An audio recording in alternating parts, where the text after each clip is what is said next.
Hello, my Teaserking family. Back for more. All right, I had to do some stuff, eat, go to the bank. All right, so interesting news I heard on the radio. Um, Oklahoma State apparently has a lot of injuries that aren't being shown on covers.com. So apparently, Spencer Sanders has got a hurt shoulder.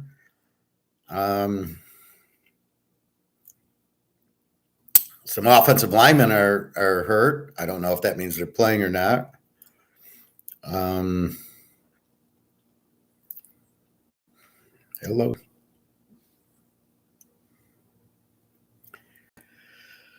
So let's go to what the fuck's going on with Oklahoma State.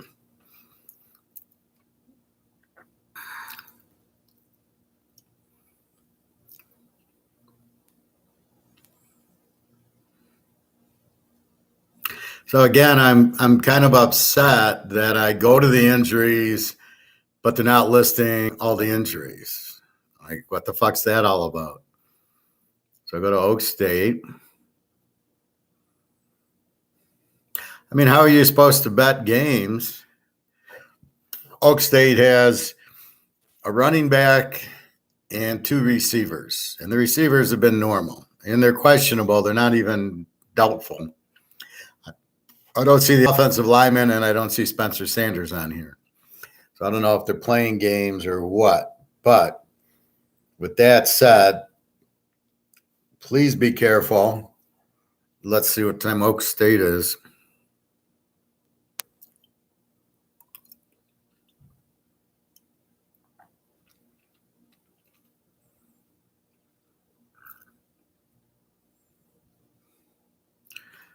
So the Oak State game, and more importantly, they're playing Kansas, is with the Iowa State game. So let us see.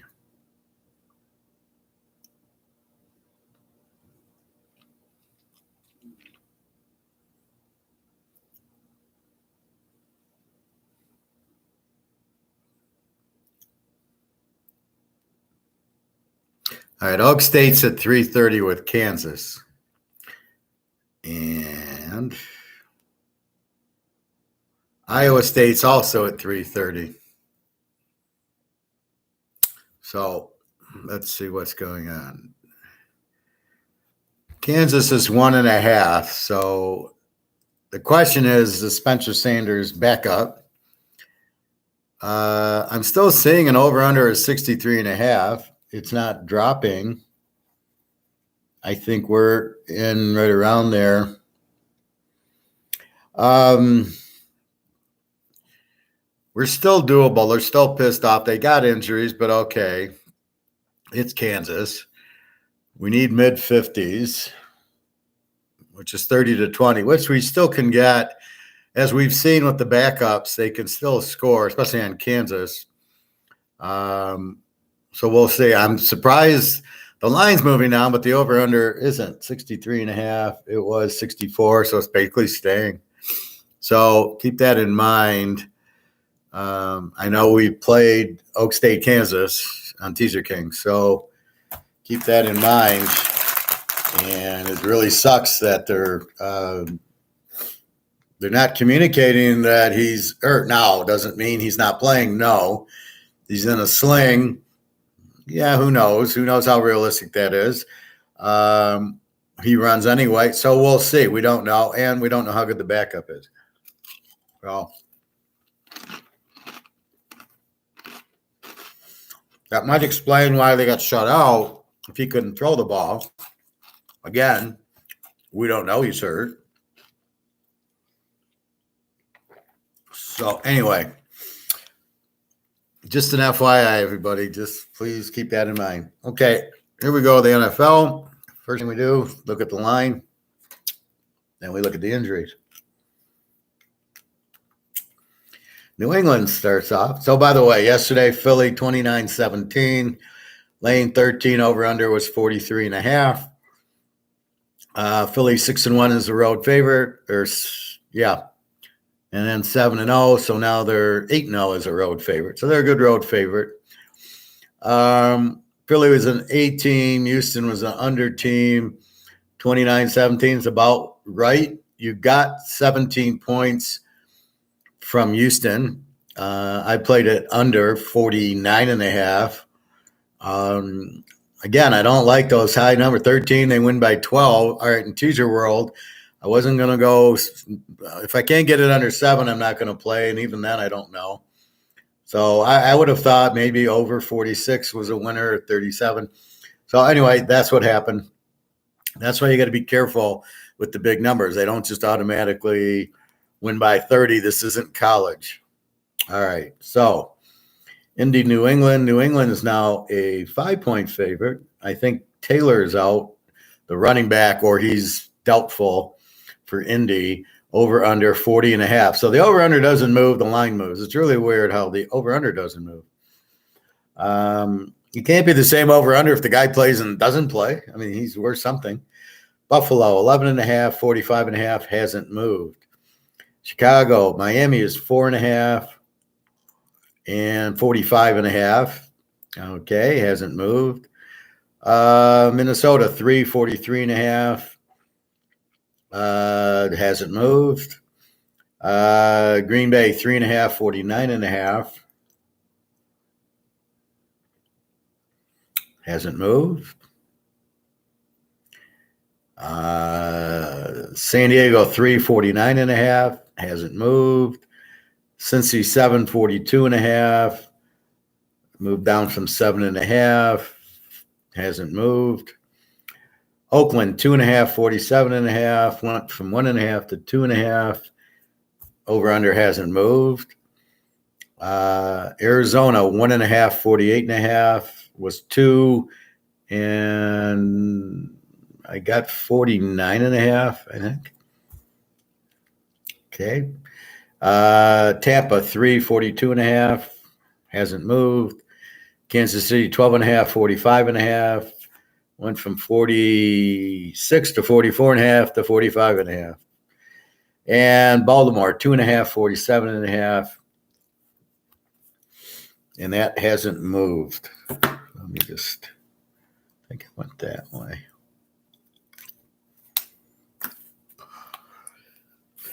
Let's take a quick look at injuries, although we don't know how reliable these are.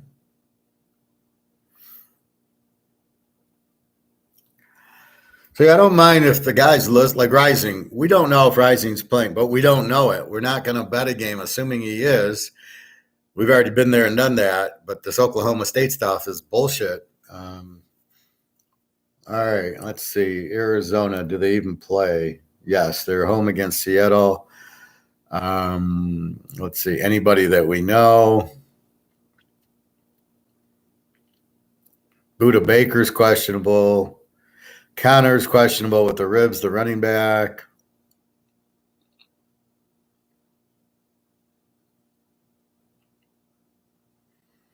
That's it, folks. Atlanta, home dog to San Diego. Cordell Patterson's questionable with the knee, not out for sure.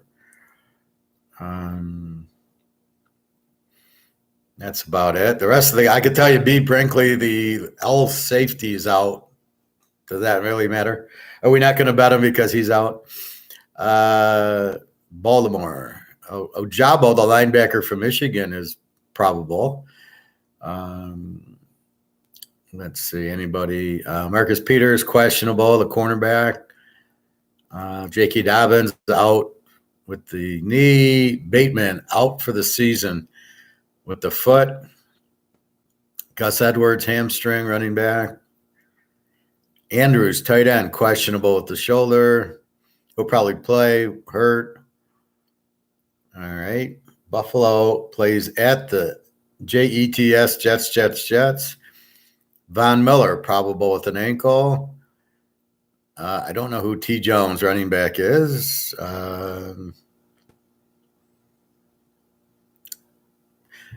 Xavier Rhodes, I've heard of, cornerback, questionable. Milano, questionable with an oblique. Micah Hyde's out with the neck. Crowder's out with an ankle. Carolina, they're a dog at Cincinnati. Jubba Hubbard's out. Well, we know they don't have McCaffrey, so Hubbard's out with an ankle. Poor guy finally gets a chance to play, and then he hurts his ankle. God, there's a shitload of nobodies on their injured list. So that's this. I assume Baker Mayfield will be the quarterback. The Bears, are they playing? They're home dog to Miami. The Bears. Lineman probable, lineman questionable, DB's questionable, Pringle questionable. So a bunch of nobodies. Cincinnati, Eli Apple probable out of Ohio State, the corner. Perrine, the running back, probable.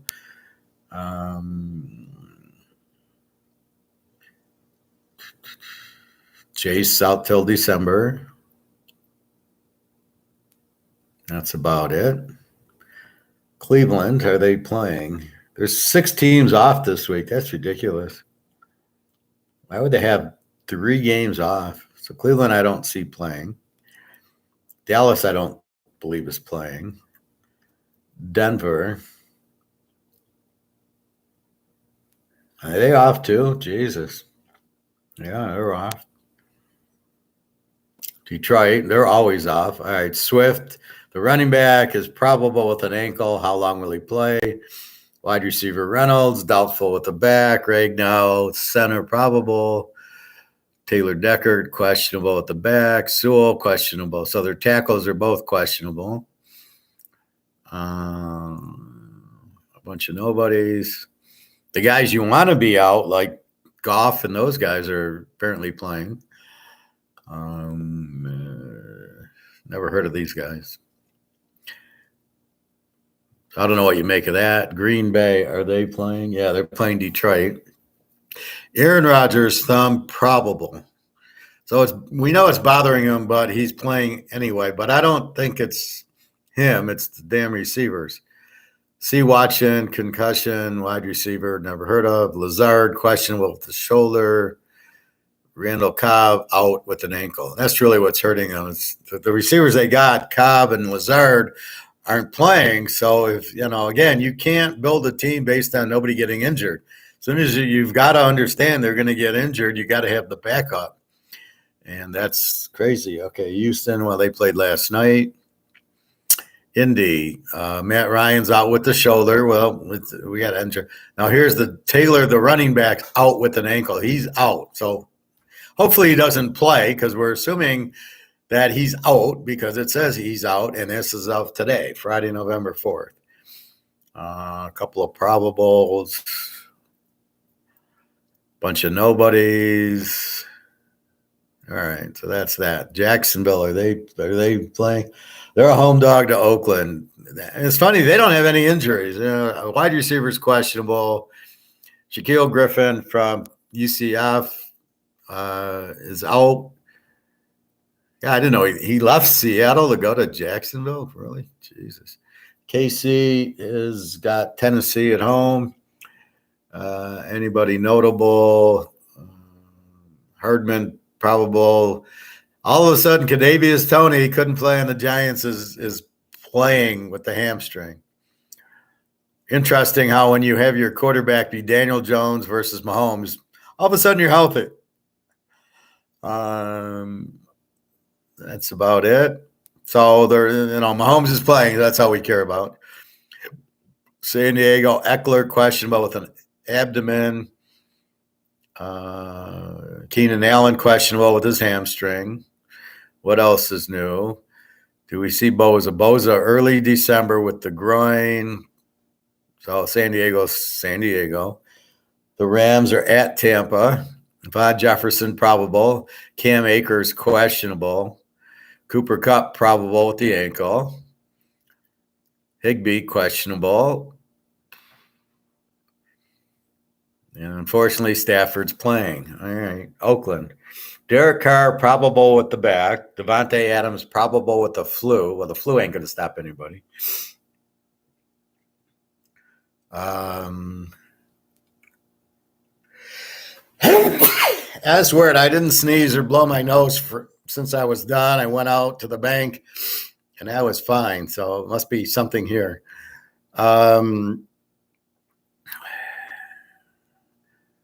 Defensive tackle. Who am I even looking at? I'm looking at Oakland. Okay.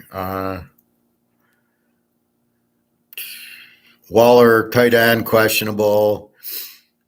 That's about it. So their key players, Adams and Carr, are both probable, although this is a team that got shut out by New Orleans last week. So what the hell do you make of that? Miami's at the Bears. Waddle, probable with the shoulder. So all the probables, you just assume they're playing. Let's see.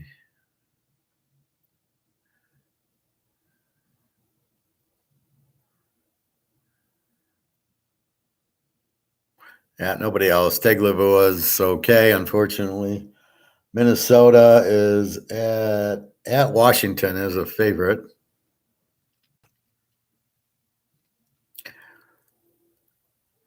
Thielen, probable with the knee. That's really all we care about.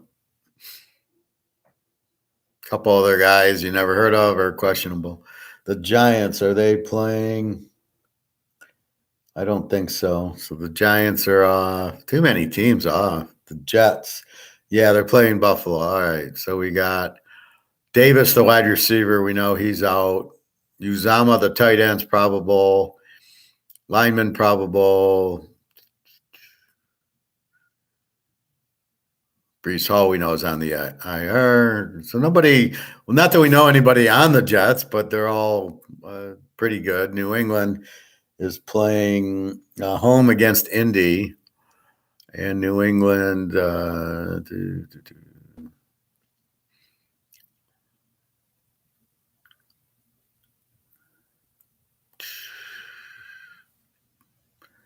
as far as I can see, Jones is playing. I don't see him on the list.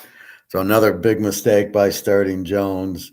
Without Taylor, now you would think this game would be an under, right? No Taylor, Ellinger quarterback, New England, terrible offense with Jones. Maybe they have a good defense. I got them as really both have low scoring defenses, so probably it's a good under there without Taylor. Is Ellinger going to run all over? Is that the new NFL? We're not going to have running backs. Our quarterbacks will run until they get hurt. New Orleans. They're a home dog to Baltimore Monday night. Michael Thomas, IR with the toe, has been out for 5 years. Hanson, Jarvis Landry, questionable. Lattimore, questionable. Cornerback. Winston, questionable. Ingram from Alabama, running back, late November with a knee. Hardy, that's it. Philly, we did yesterday. Pitt is off. San Francisco. Look at all these teams off. It's freaking ridiculous. They're off too. Good God. Seattle is a road dog to Arizona. We love San Diego as a road. Seattle is a road dog. Goodwin is out. I didn't even know he had it. Tyler Lockett, probable. Metcalf, probable. That's about as far as I need to go. So, why didn't it say that last week when it said Metcalf was out? Out indefinitely, and then he plays. So Penny, we know, is out, but our other running back from Michigan State's playing. Couple of linebackers. Okay. So the key Metcalf and what's his name? Metcalf and Lockett are playing. Tampa Bay, let's see. Winfield out with a concussion. They need him. Brait out with the neck. Cage out with the hamstring. Julio Jones is going to play. Oh, my God. Mike Evans will play. Murphy Bunning will play. Is Tampa even? Yeah, they're home to the Rams. Back to the sheep again. Murphy Bunning's playing. They need him. Defensive lineman Hicks is probable. C. Davis is probable. Shaq Barrett is out with an Achilles. Britt is out with an ankle. 2 big losses to their linebackers. Bernard. So what you get out of it is you think Tampa's got this great defense, but then when you start getting injuries and you can't replace them with the same skill set, it ain't next man up. That's what happens. You get in big trouble. And you still think it's Tampa's defense, but it's not Tampa's defense anymore. Tennessee is playing at Kansas City. Derrick Henry probable with the foot. I was going to say he's the only one I know. And then is Tannehill. A lot of questionables. They'll be playing. Tannehill questionable with an ankle. So he'll probably play, but that'll probably be a Sunday decision. Washington is a home dog to Minnesota. McKissick, the running back, out. Chase Young, defensive end, out. A lot of probables for these nobodies.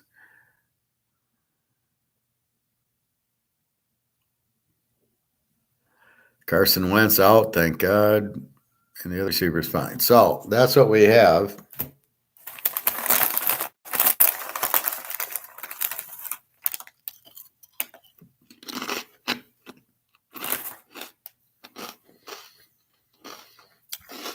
So let's go down the list.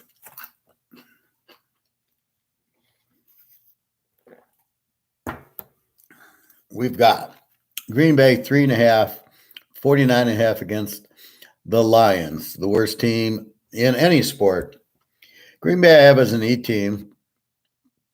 They, so they score 22, they give up 20, and you can see the last few games. 23-21, 27-22. They got their ass kicked by the Jets. So what do we make here? They need receivers. They got Aaron Rodgers. Their defense is not very good. Detroit, on the other hand, has Goff. They got the running back Swift playing. Supposedly, we just don't know. The question is how long? Detroit's a lousy home dog.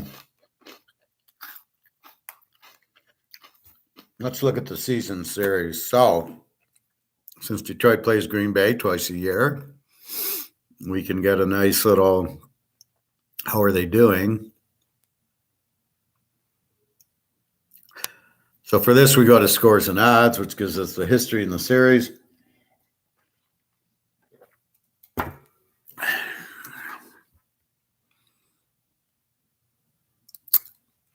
So if I go into matchup there,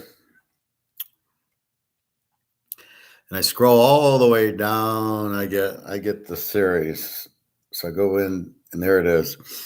So last year, Detroit actually won at home 37-30 is the dog. Green Bay won 35-17 in Green Bay. Green Bay won both the 20 games, 31-24, 42-21 in Detroit and in Green Bay. And if we go back to 19, Green Bay won those. So Green Bay had won 1, 2, 3, 4, 5 in a row.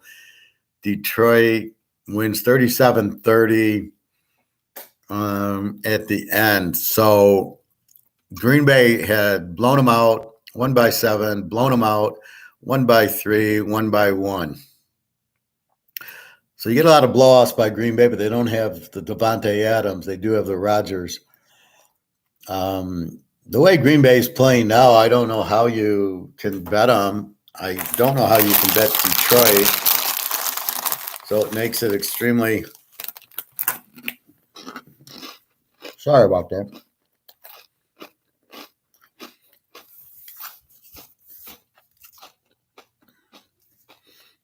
So they both, Detroit was the leading offense in the league till they played good defenses. And as soon as they played good defenses, they get shut out by New England, a 6 by Dallas. Well, in this case, Green Bay doesn't have a good defense. They give up 25, 26. The Giants are scoring 20s on them. The Jets, who they lose to last week,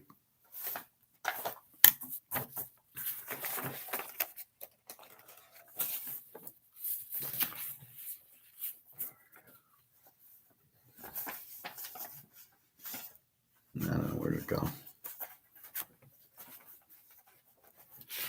All right, so week 8, Green Bay.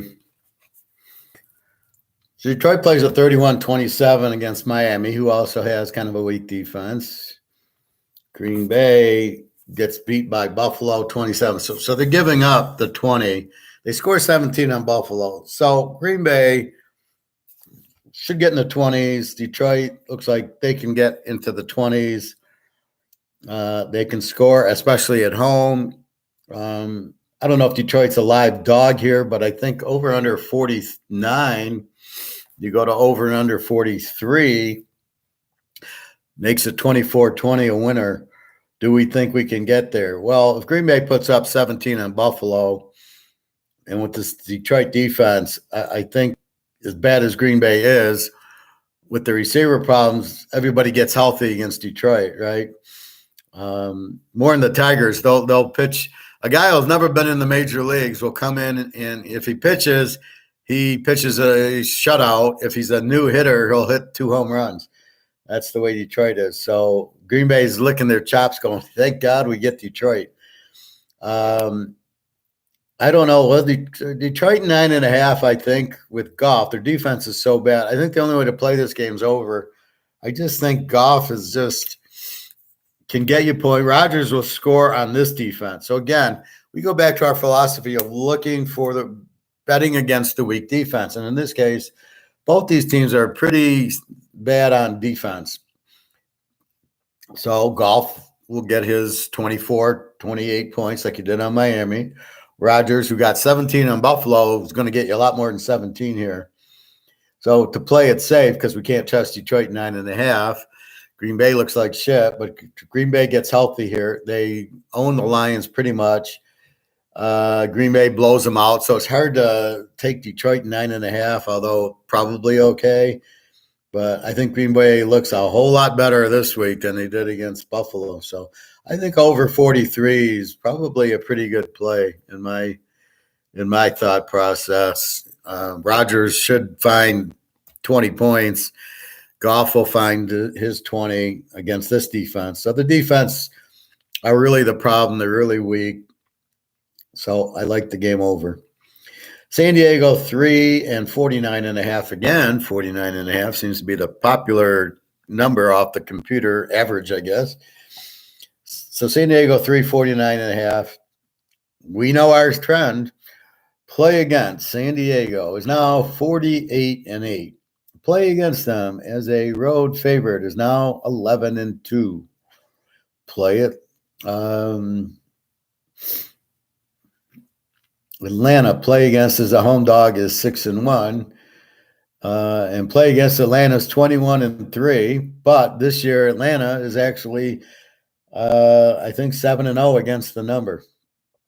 So Atlanta's hot this year. San Diego, again, Bosa's out. Again, Keenan Allen's playing. I, again, think this is another over game. I see both defenses are weak. They're both over. They both can score. I mean, Herbert will definitely light it up. Atlanta definitely scores on anybody. I've never seen it. You know, their stats suck, but Mariota throws for 120 yards, but they get 30 points. I think he's running a lot, which really doesn't get into play. And they are a balanced team. I think, again, 43, again, 24-20 is a winner. San Diego and Atlanta will certainly get 24-20. So there's another, I think the only way to go is over. I would have preferred Atlanta being the favorite, and I would then jump on San Diego. But it's hard to, it's harder to jump on Atlanta than it is to jump on San Diego. But with that said, that's why you go to the over, because do you want Atlanta at 9? That's the question. San Diego could win by 10. Now, normally 48-8, so in the last 56 games with whoever's the quarterback and whoever the coach, they continue to bet against and continue to win. So I would say Atlanta at 9 should get you or the over. I like the over a little bit better than Atlanta in the 9. I don't trust Mariota, but again, in this league, there's not many you trust. It's such a bad league. So I think over Atlanta, San Diego, definitely an over game. Oakland, Jacksonville. Again, Jacksonville, I have as a 3-point favorite. Oakland laying 2.5. Um, how are they going to react? All right, Oakland is an E team, so their defense sucks. Jacksonville's kind of an under team for whatever reason. We know Lawrence sucks. Now it's becoming Etnine getting a few yards. What does that mean? I don't know. Sorry, I'm just really hungry. Plus, when you eat chips, it makes you hungry anyway. The secret ingredients that make you keep eating them because it fools you. How do I trust Oakland? They get shut out by New Orleans. New Orleans is an over defense, which means New Orleans' defense gives up 47 or 25, 26 points a game. And yet they shut out Oakland. So with that, and Carr and Adams played, so they just dominated. So what do you do here? You got an Oakland team can't score. Jacksonville, they're just an under team. They don't score. They defense, I guess, is pretty decent. It's a real hard call here. Play against Oakland as a road favorite, 10-0. So that trend comes into play. Why is Oakland favored? They're more popular. Trevor Lawrence sucks. Carr and Adams should do well, but how the hell does Carr and Adams get shut out? It just against New Orleans, it just blows my mind. So you can't take Jacksonville an 8.5. You can't play Oakland plus 3.5. You can't count on them to win, especially on the East Coast. And so Oakland was in this. We go to New Orleans, we fly back to the West Coast, and now we go play Jacksonville. So I don't know if they stayed or if Vegas is close enough. So it's a 4-hour flight from Detroit. So from New Orleans, it's probably at least 3 hours. And then back to Jacksonville is a 4-hour flight for sure, because Jacksonville is farther east than Detroit. So I don't know if they stayed out. I would imagine this is an under. This is really like Trevor Lawrence sucks. So you're not getting 20 points from him. It's a 47. Where are they? World are they getting that? Did they not watch Oakland get shut out or what? So I got a 47 under 53. Yeah, that's clearly the play when you think about it. How in the world are they going to get to 53 with these guys? I mean, will Oakland be better with the shutout? I have no idea. How about Jacksonville? So I don't know. I don't know what to think. Clearly, there's no side you can take here. I don't know who you can trust because you don't know what you're getting from Oakland. You're going to get shut out again? We know Jacksonville sucks. Yeah, this has got to be under. I think it'll be low scoring. I think that Jacksonville's only hope to win is to run the ball, and we'll get a Navy game where it's going to be running. Oakland, are they going to score? Jacksonville defense pretty good. Oakland sucks. So I can't bet on Oakland because they have no defense, and I can't bet on Jacksonville because they got Lawrence. So this is the NFL, right? So I think it's under is the only way to look at this game. Miami 4.5 over the Bears. Both teams are E teams as far as what they score, but they're both weak defensively, right? They both give up a lot of points. Now, you'd think the Bears have a good defense. And then we looked at last week's game, and Dallas is still scoring. And then we look at Miami, gives up 31 to the Lions. So do you take the Bears in 10.5? Or I think the better way is to go over in the game. I love this game over. Chicago's 11-2 as a home dog. If you play them or play against them, which means in a teaser, the Bears are 11-2. If you play them, if you go against, they're also 11-2, meaning they play of the last 13 games as a home dog. They're all close. So this should be a close game. I think the way the Bears are playing, I think this is very high scoring. If you notice, I can't find a team to play, right? I can't play San Diego or Atlanta. I can't play Green Bay, Detroit, Oakland, Jacksonville. Here's Miami, Chicago. I see Miami scoring a ton of points, like they did against the Lions, like Dallas did against the Bears. And yet I can see the Bears scoring because Miami doesn't have a good defense, and they put up 28 on Dallas, who has a great defense. So again, I go to over. It's 45. It's 39. Question is the weather. Well, I don't know. Maybe you get a little bit of weather there, but the only kind of weather you got to worry about is can Tagliabue throw the ball to his receivers, because that's clearly the advantage. And the Bears, didn't they get rid of their best linebacker or best defensive player? So this is definitely an over unless there's just a monsoon in Chicago. Indy, New England. Again, Taylor's out. Small trend on Indy. Indy's another team. They don't score. I guess they have a good defense, or they just play a bunch of teams that don't score.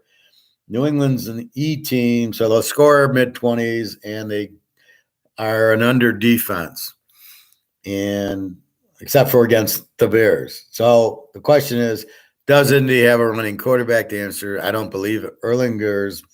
He can run, but he's a pocket passer. So New England should be able to hold it. Then you got that. I look for Indy not to score much. I look for New England, not with Jones, not going to score much. Again, I'm going under in the game. Again, I can't.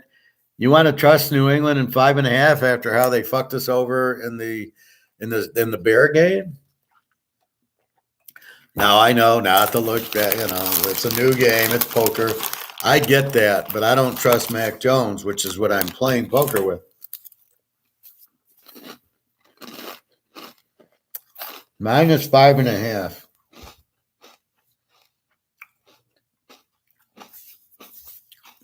When they lose, Washington beat them 17-16. They played at 33. I think you're looking at that same score, under 46. I don't see how they get there. Again, what should happen and what the reality are and how the refs are paid off are two different things. So that's how I view it. I view it as it should be low scoring with New England, although I don't know if they have a defense anymore or not after the Bear game.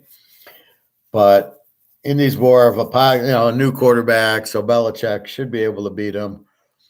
I don't think Indy scores too much in the game, and I certainly don't think New England can light it up with Jones. With Zappe, see, it's a whole different. With Zappe's the quarterback, I take New England even, and that's it. With Jones, I can't. There's nothing I can do here. So I guess this is an under also. Carolina, Cincinnati lane 7, 42.5. Both teams are even teams, so they both score mid-20s. Carolina is an over a weak defense. Cincinnati's defense is getting much better. Carolina's got a weak offense as far as total yards. And then we don't have Chase on Cincinnati. So what should be an easy Cincy -1 is now not an easy Cincy -1. Carolina is 16-1 as a road dog. Keep that in mind. So when you look at everything, and if Mayfield's the quarterback, I think you I don't know what to do in this game. Now I know the BD1 guy says, "Oh, if it's 7, go to 1." But this is the problem with it. You got to look at the game. You can't see a 7 and automatically go to 1, and that's how you bet. If you do that, you're an idiot. 7 can go to 1 if you got Chase. 7 doesn't go to 1 without him. It'll be an interesting game. What did Cincy? Yeah, see, they got killed by Cleveland last week. What do we do with this game? I really don't know. I think you got to take Carolina in 13. Maybe it's PJ Walker, but they beat Tampa. So I think Carolina at 13, since he's not a good home team, they're not a good home favorite, and they're a better road dog. And then Carolina is a very strong road dog. So I think we take Carolina here and the 13, and without Chase, Burrow's human. So we will see. Over under 42.5. Again, without Chase, you think it's an under because it's going to hurt Cincinnati scoring. They got a good defense. So we'll see. Carolina, what did they do last week? Carolina, what was their score? So they lose to Atlanta 37-34. So they play a 71. What are you going to do with this game? So I don't really know. Maybe it's an over. Even though Chase is out, Carolina's defense sucks. They play a 71 with Atlanta. Burrow will figure out who else to throw to. So I think this is the first over. Well, now we have a couple other overs. So I think this is an over play. I don't buy Cincy -1 without Chase. In fact, I like Carolina in 13 more than I would like Cincy -1.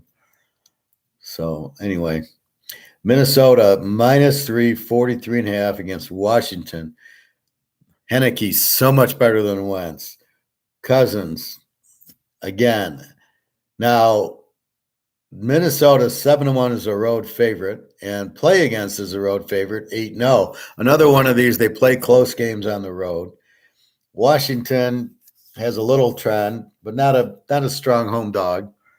Not as strong in any category. So you got Heineke over under 43.5. Minnesota scores mid-20s, gives up mid-20s. Washington is an under team, but that's with Wentz. Heineke, what did they do last week? 17-16 is a 33. They should score a little bit more in Mini. I kind of like Minnesota here getting 3. I think this is like the first team. Well, really the first or second team I could actually go with. I just think Minnie's the better team. They got Cook and Jefferson. Chase is out for Washington. So here where Wentz is out, it's actually a better thing for Washington. I don't know. Do we think Washington can win the game? It doesn't really matter that it's at home unless it's a weather game because Minnie's in the dome. But I don't know. I think Minnie +3 should get a win. Over under 43.5. Also, I like the over in the game because I don't really see neither team's shut down. And maybe when Washington's healthy with Chase, they're more of an under team. But at this point, they both give up mid-20s. That's what I see the score. Heineke does more for the over. Cousins with Jefferson and Cook should get mid-20s. You only need 37.5. 20-18 is a W. So this is definitely an over game. Absolutely. Go over. Minnie 7-1 is a road favorite, so they will cover this. They'll probably win by 3, which will go play Minnie, play against Minnie. Washington, not a good road dog. They beat Indy 17-16, doesn't show me anything. Okay, Buffalo 11.5 over the Jets. Jets. Buffalo's the A team. Them and Philly and KC are the only A teams. They're the only good teams. And then you got the Jets. Well, I have them as an E team. So they score mid-20s. Their defense is like a 22. So Buffalo should do well. Let's see. Let's go to the history of this game.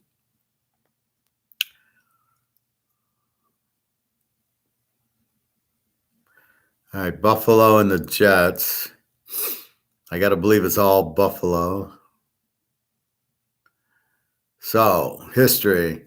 Buffalo 27-10 last year and 45-17. Buffalo 18-10 and 27-17. The Jets won in 2019. That's the last time that. So Buffalo's won the last 4, 5 out of the last 6, 5 out of the last 7. The road team has won 5 out of 7. The game is in the Jets. So in the Jets, Buffalo won 45-17, 18-10, 17-16, 41-10. So it's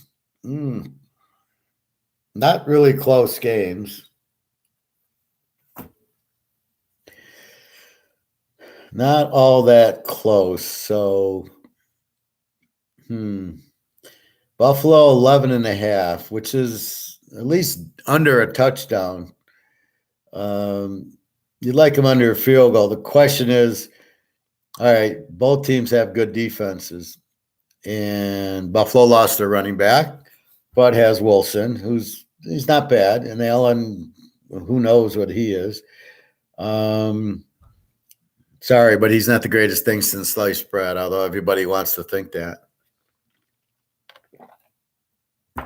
11.5. Give me a score. What's the score in this game? Buffalo should be able to beat them. I think Buffalo minus 5.5. The Jets in 17.5. Jeez. They went into Green Bay and blew them out. Will the Jets get blocked punts? Will they stop them? So I think it's a question of how do the Jets stop Buffalo? Pretty good defense. You can only stop Buffalo if you blitz. You have to blitz. And if you blitz, you stop Josh Allen because he can't read it. He doesn't know what to do with it. He doesn't have a quick read.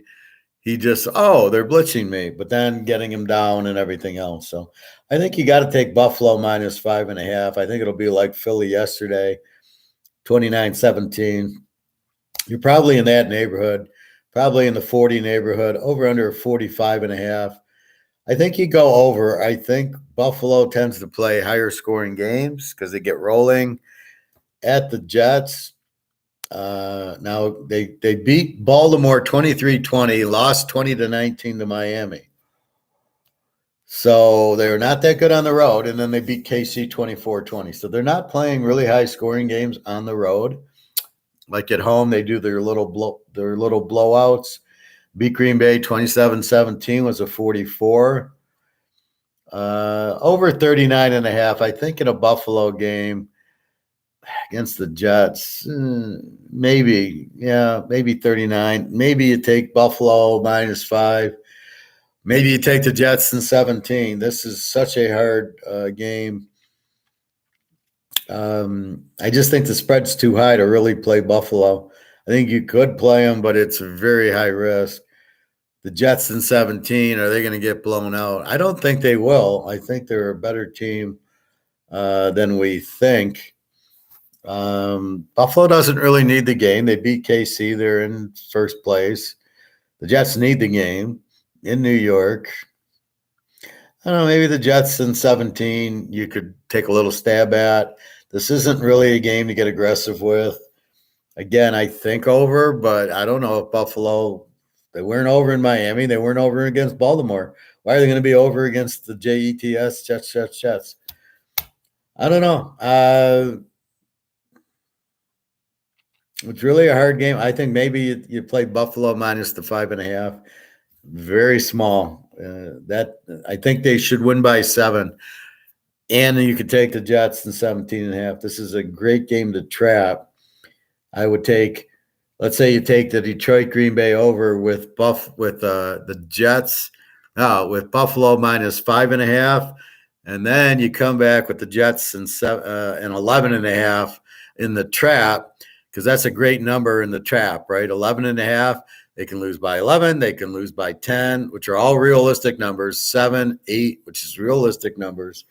So I think that's the way I would play this game, is to use it as a trap based on 11.5 being a beautiful trap number. Arizona, Seattle. Arizona minus 2, over under of 40 something. Is it 40 or 49? I hate when I do this. You keep crossing out because the line moves, and you end up where you can't read the fucking number. Who am I looking at? 48.5. All right, I'm going to write it off to the side so I can figure out what it is. Okay, 48.5. Seattle's a road dog, best in the league, 9-2. Play against Arizona, home favorite, 13-2. Take Seattle in 8. This is the one game. And then, as I read in the injuries, both Metcalf and Lockett are playing. So it ends up being I got my offense. Arizona, yeah, I mean, they're okay.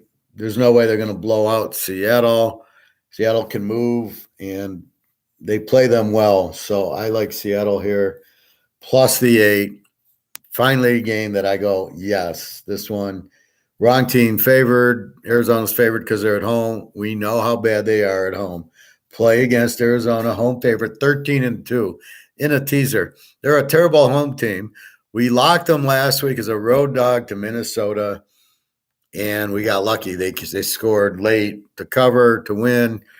But here, they're not going to blow out Seattle. That's not the way Seattle's playing. It's fun. It's all Russell Wilson. He leaves Geno Smith, who's okay. All of a sudden, Geno Smith's the superstar. So maybe it's Coach Pete. All right. The Rams and Tampa Bay. Tampa lane 3, 42.5. It's getting bad where Julio Jones is actually going to play. They don't have Gronk. They do have Evans.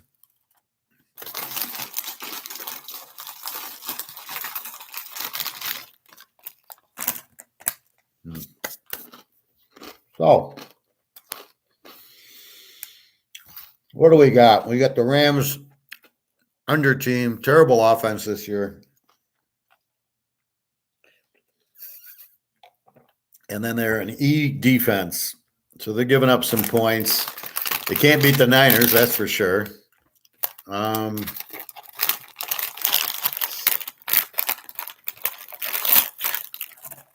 So they can't beat the Niners. They're going to beat the Bucs. Now, what I said in the intro, Tampa's an under team. They're not scoring. He doesn't have Gronk. He doesn't have running. He's got offensive line issues. And he's not going to do anything against the Rams. But their defense is still good, maybe, but a lot of injuries. Now they're getting a few people back, but they lost Shaq Barrett and somebody else last week. Hey, Phil, Julio will get 4 catches for 30 yards and be out another. Well, I think he'll be out like the rest of the year. All he's supposed to play is 3 games, and I think this is game number 3. He played the first week. He played last week. So this is his contract, 3 weeks. So I look at this game as an under game. I mean, LA can't score. Stafford's terrible. Aaron Donald, he'll keep it low. Brady, there's nothing wrong with Brady, but the offensive line sucks, which means Donald will have 5 sacks.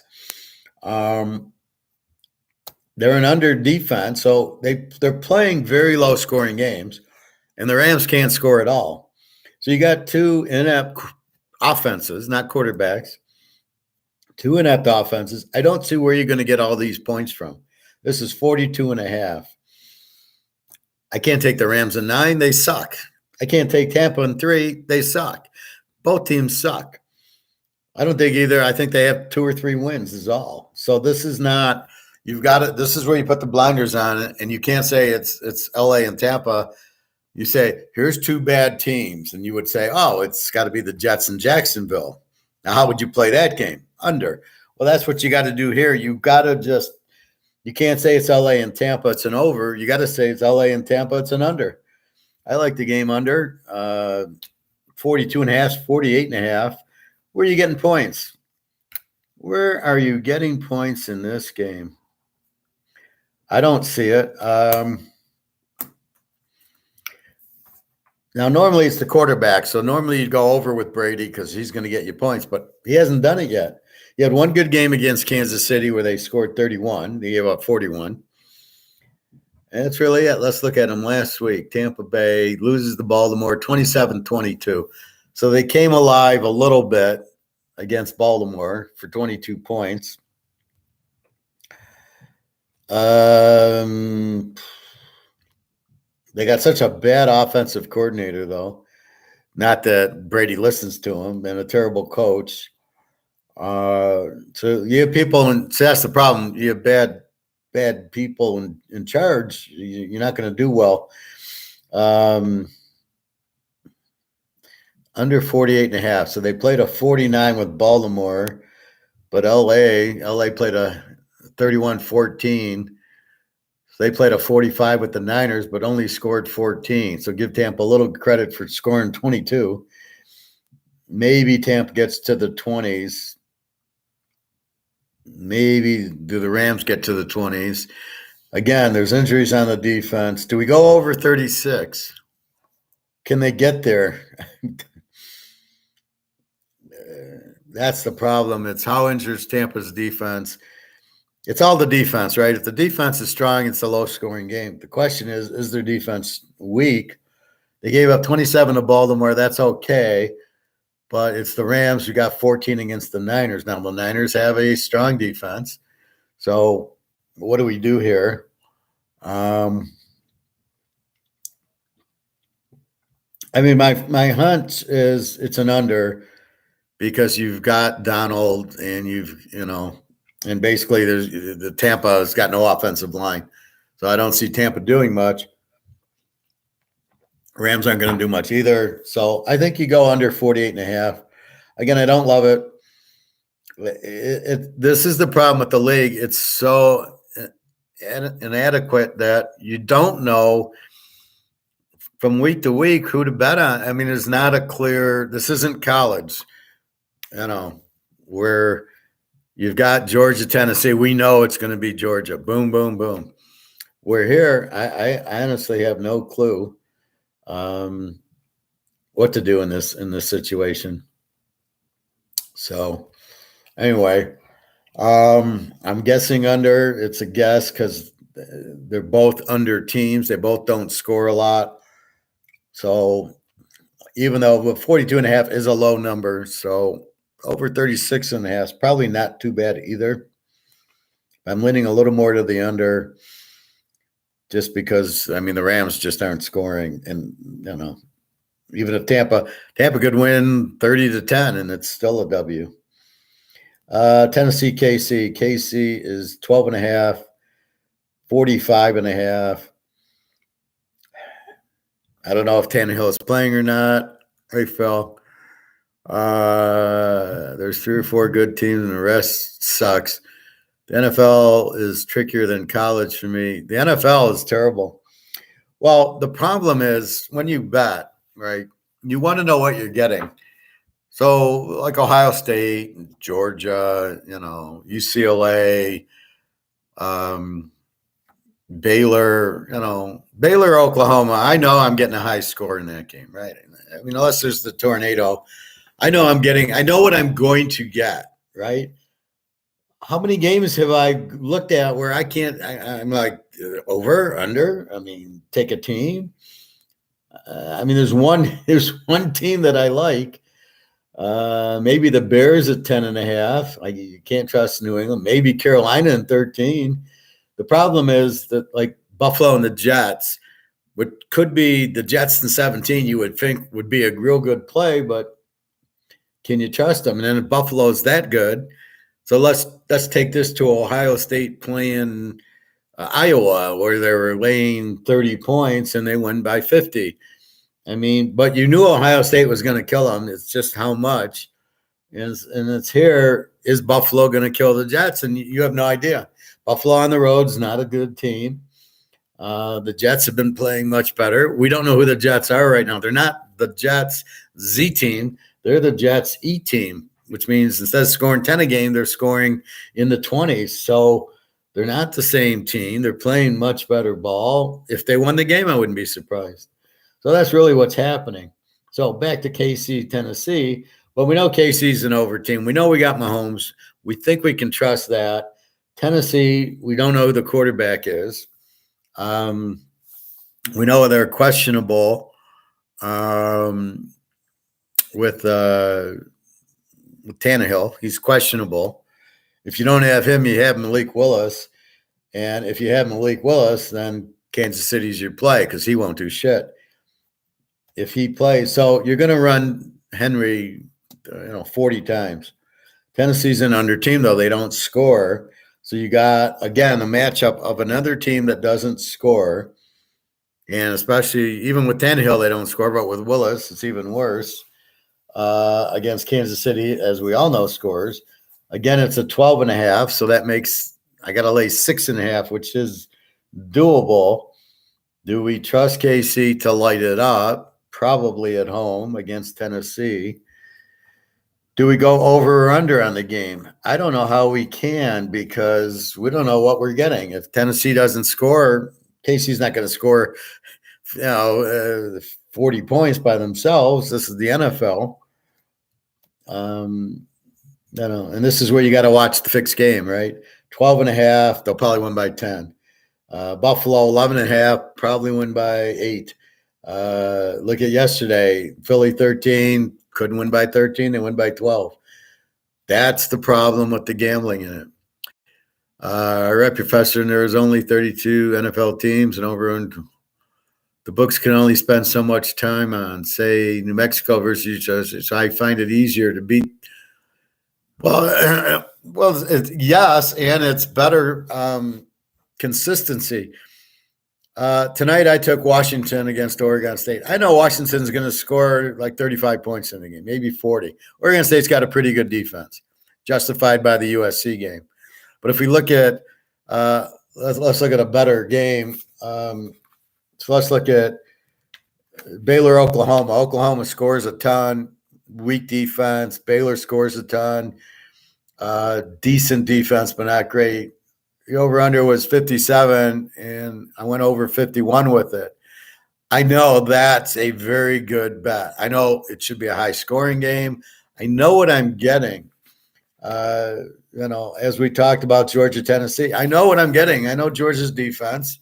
I know Tennessee's going to have a hard time scoring touchdowns. I pretty much know if I bet Georgia -2 that I have a very good chance of winning it, and I don't see it going over. But I know the teams, and I know what I get from the teams. And it's a little bit different. Georgia has to win if they want to get into the playoff, and they're pissed they're not number one.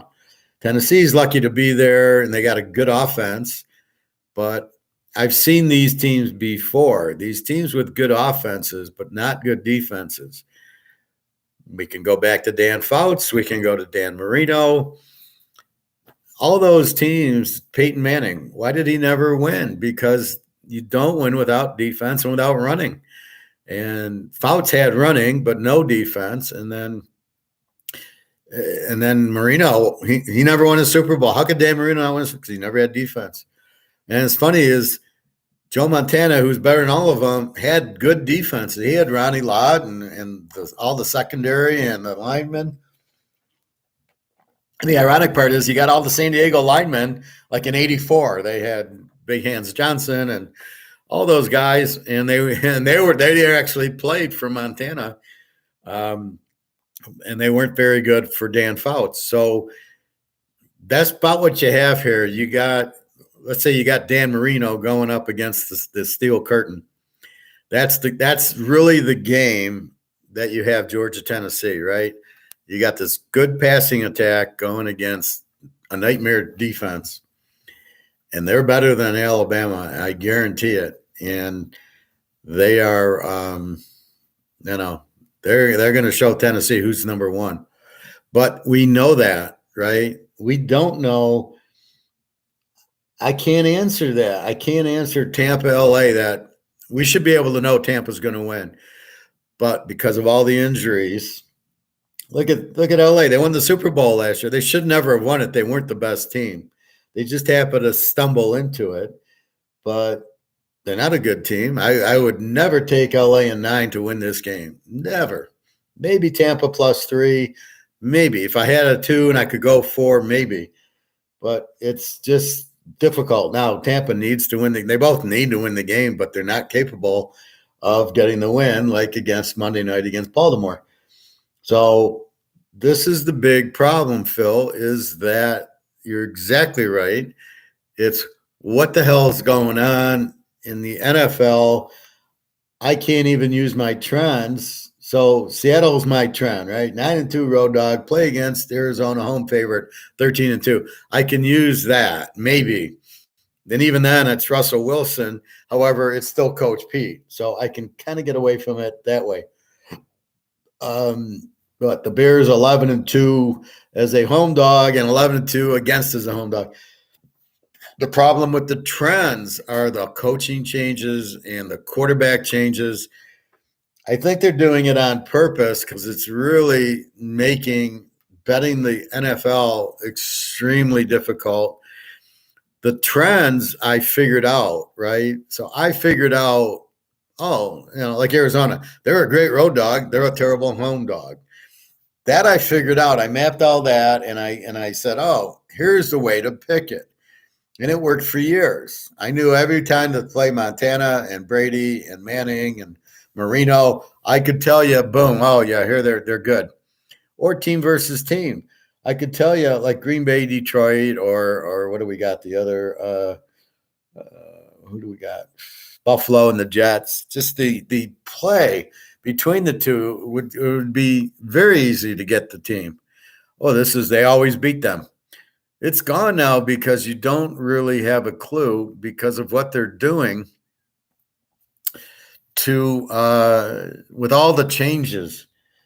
The coaches don't know what they're doing. The quarterbacks suck. Trevor Lawrence, you want to bet on Trevor Lawrence? Good luck. He's terrible. So you end up with such inconsistency. And then the guys change. Now you got Mariota, who shouldn't be in the league, went from Tennessee, now he's at Atlanta. And now Atlanta, for some reason, scoring. But they didn't do that for the last 5 years with Matt Ryan. Then the coordinators move and the coaching moves. Look at LA. They got a good coach, but not this year. I mean, they're not even getting 20 points a game. Well, he's a good coach. Well, he's a good offensive coordinator. He's not a good coach. So that's what you have. You've lost the good coaches. You don't have Bill Walsh. You don't have Parcells. You don't have Joe Gibbs. You don't have Jimmy Johnson. So those guys you could bet on, right? I bet on them a lot. Or the Steel Curtain. Your superstars. So who are your superstars? Lamar Jackson ain't a superstar. You got Mahomes and Brady, maybe if he's a superstar if they are healthy. Aaron Rodgers is a superstar healthy. Jalen Hurts is not a superstar. Allen is not a superstar. Josh Allen. Kirk Cousins sucks. Mills sucks. Trevor Lawrence sucks. Tagovailoa, he's a little bit better because they're making him look better because they brought in Hill, but they're not. These guys are not superstars. They are not Montana, and they are not Rice, and they are not those type of players. Justin Herbert, well, he's very good. I mean, but why aren't they winning? I mean, San Diego last week, did they even play? No, I guess they didn't. We'd have to go back a week. But that's week 7, San Diego. They lose 37-23 to Seattle. So it's hard to say. He's a good quarterback. He's better than the others. There's no question. And the problem is, okay, you've got Zappy, right? And they're not fucking playing him. Like, what are you supposed to do? You got a good quarterback. Then they don't draft. They want to all draft these running option type of quarterbacks, right? The Hurts, Lamar Jackson. Lamar Jackson is nowhere near a superstar, but they're trying to make him into one. Look at the game. He can run fast. Well, that's not a quarterback. That's a wide receiver. He's a wide receiver. I mean, that's what he should be. You should be throwing him screens. He's not your quarterback. So that's your problem. The league, instead of like Rising and Van Dyke, should be easy first-round draft picks, but everybody likes Bryce Young. Seriously? Bryce Young is nowhere near these guys. He runs a system offense, and that's all they do. So he's not He's not the greatest thing since sliced bread. And if he was, they wouldn't have beat Texas 20-19 and beat A&M 24-20. So it ain't Bryce Young. That's the guy. But that's the problem. So draft Rising, draft this hooker, draft Spencer Sanders from Oak State if he's healthy. Take the kid from TCU and Baylor and these guys that have explosive offenses. Gabriel from Oklahoma, he's okay. The kids, I don't know about Oregon, but UCLA, USC, and Utah, all their quarterbacks. Boom, first-round quarterbacks. Will they draft them in the first round? They'll have some excuse, and they'll want to go with the running. Look at Malik Willis. Really? You took Malik Willis ahead of Zappe? Kidding me? So, I mean, there's a lot of that as the problem. Well, I think it's more the team at San Diego is a bad coach. That's where the real problem lies is who's Bill Walsh? Who's Parcells? Who's Jimmy Johnson? I mean, you don't have that. You got Coach Pete. He's the best coach by a mile. Then you have Belichick, who apparently is not very good or can't handle an option quarterback. Seriously? Oh, yeah, because in the 70s, the Steelers never had played an option quarterback, so he never learned how to play to defense it because that's all he is a Pittsburgh copycat, and he's trying to take credit for the steel curtain. That's really what he's doing. I mean, that's what Saban does. That's what Belichick – it's the Lawrence Taylor defense. He took credit for Lawrence Taylor, which is a joke. I think there's a certain affirmative action at work regarding some of these quarterbacks, but that's just me. Yeah, I agree 100%, but I got to be careful as the host. But I agree with you. I think that's absolutely what they try to push, and you can just see it, like – the running quarterback. Yeah, and even the coaches, some of the coaches I don't think are qualified. And yeah, no, I agree with you, Phil. But see, that's the problem you get when you don't hire the best guy. You hire guys for different reasons. And same thing with quarterbacks or any position. You don't hire the guy for the right reason. And I just see it with these coaches. Now, that's not the case in Detroit. They're idiots. Campbell, you hire Patricia, who's never been so let's look at the Lions. You hire Patricia, who's never been a coach. You hire Schwartz, who's never been a coach. You hire that Navy guy who was a defensive coach for Dallas, who's never been a coach. You hire this Campbell guy who's never been a coach. They're supposed to learn on the job. An NFL head coach is supposed to learn on – if he hasn't had, good experience or at least a good offensive coordinator that's proven, and then okay, but like Miami, they just hired this coach who's never been a coach before, and he was with Shanahan as just like an offensive assistant. And you've hired the guy, and you're like, what the fuck are you doing? Or this Campbell on Detroit, what are you doing? The guy keeps going for it on fourth down. Seriously? You think going for it on fourth down is a wise coaching move? Do you not understand? It's disrespectful to I was just watching Any Given Sunday, and that line came right. It's late in the game, in the playoff game, and Lawrence Taylor goes, they don't respect us. And I said, exactly. Me and Lawrence are on the same page. When you go for it on 4th and 1, you are laughing at the defense. And believe me, it pisses them off. And when you don't get it, look at the emotion the other team gets. And this is not factored in the stupid analytics and the stupid coaching that isn't quite getting you kick your field goal or you punt. You don't go 4th down every time. That's why New England beat them 29-0 because you pissed them off. It just doesn't work. It's not part of the game. It's not. I mean, all these old Lombardi would roll over in his grave, 4th and 1 at your own 29. You're going for it. See, but the difference was Lombardi and a lot of these coaches, your Bows, your Woodies, John McKay. You go all the way back you want. Always had great defenses, and that's what's missing here. Who's the best defense? What, Baltimore, Buffalo? You want to think they have the best defense? I don't think they have the best defense. Their excuse before was they played the Jets and that. Well, Bobby, I told you I was doing football or pros, so no problem.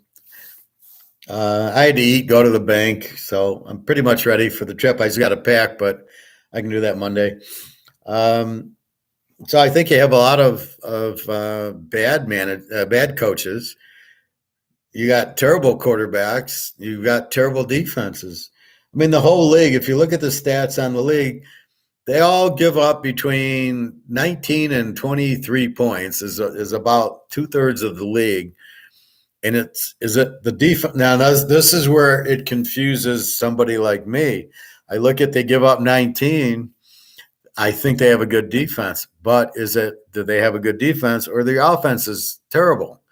And that's where I think what you're getting into is the offenses are bad because the quarterbacks are bad. And the quarterbacks are inconsistent. Then you got a Mahomes. Okay. We got what we thought Russell Wilson, but he's not doing anything in Denver.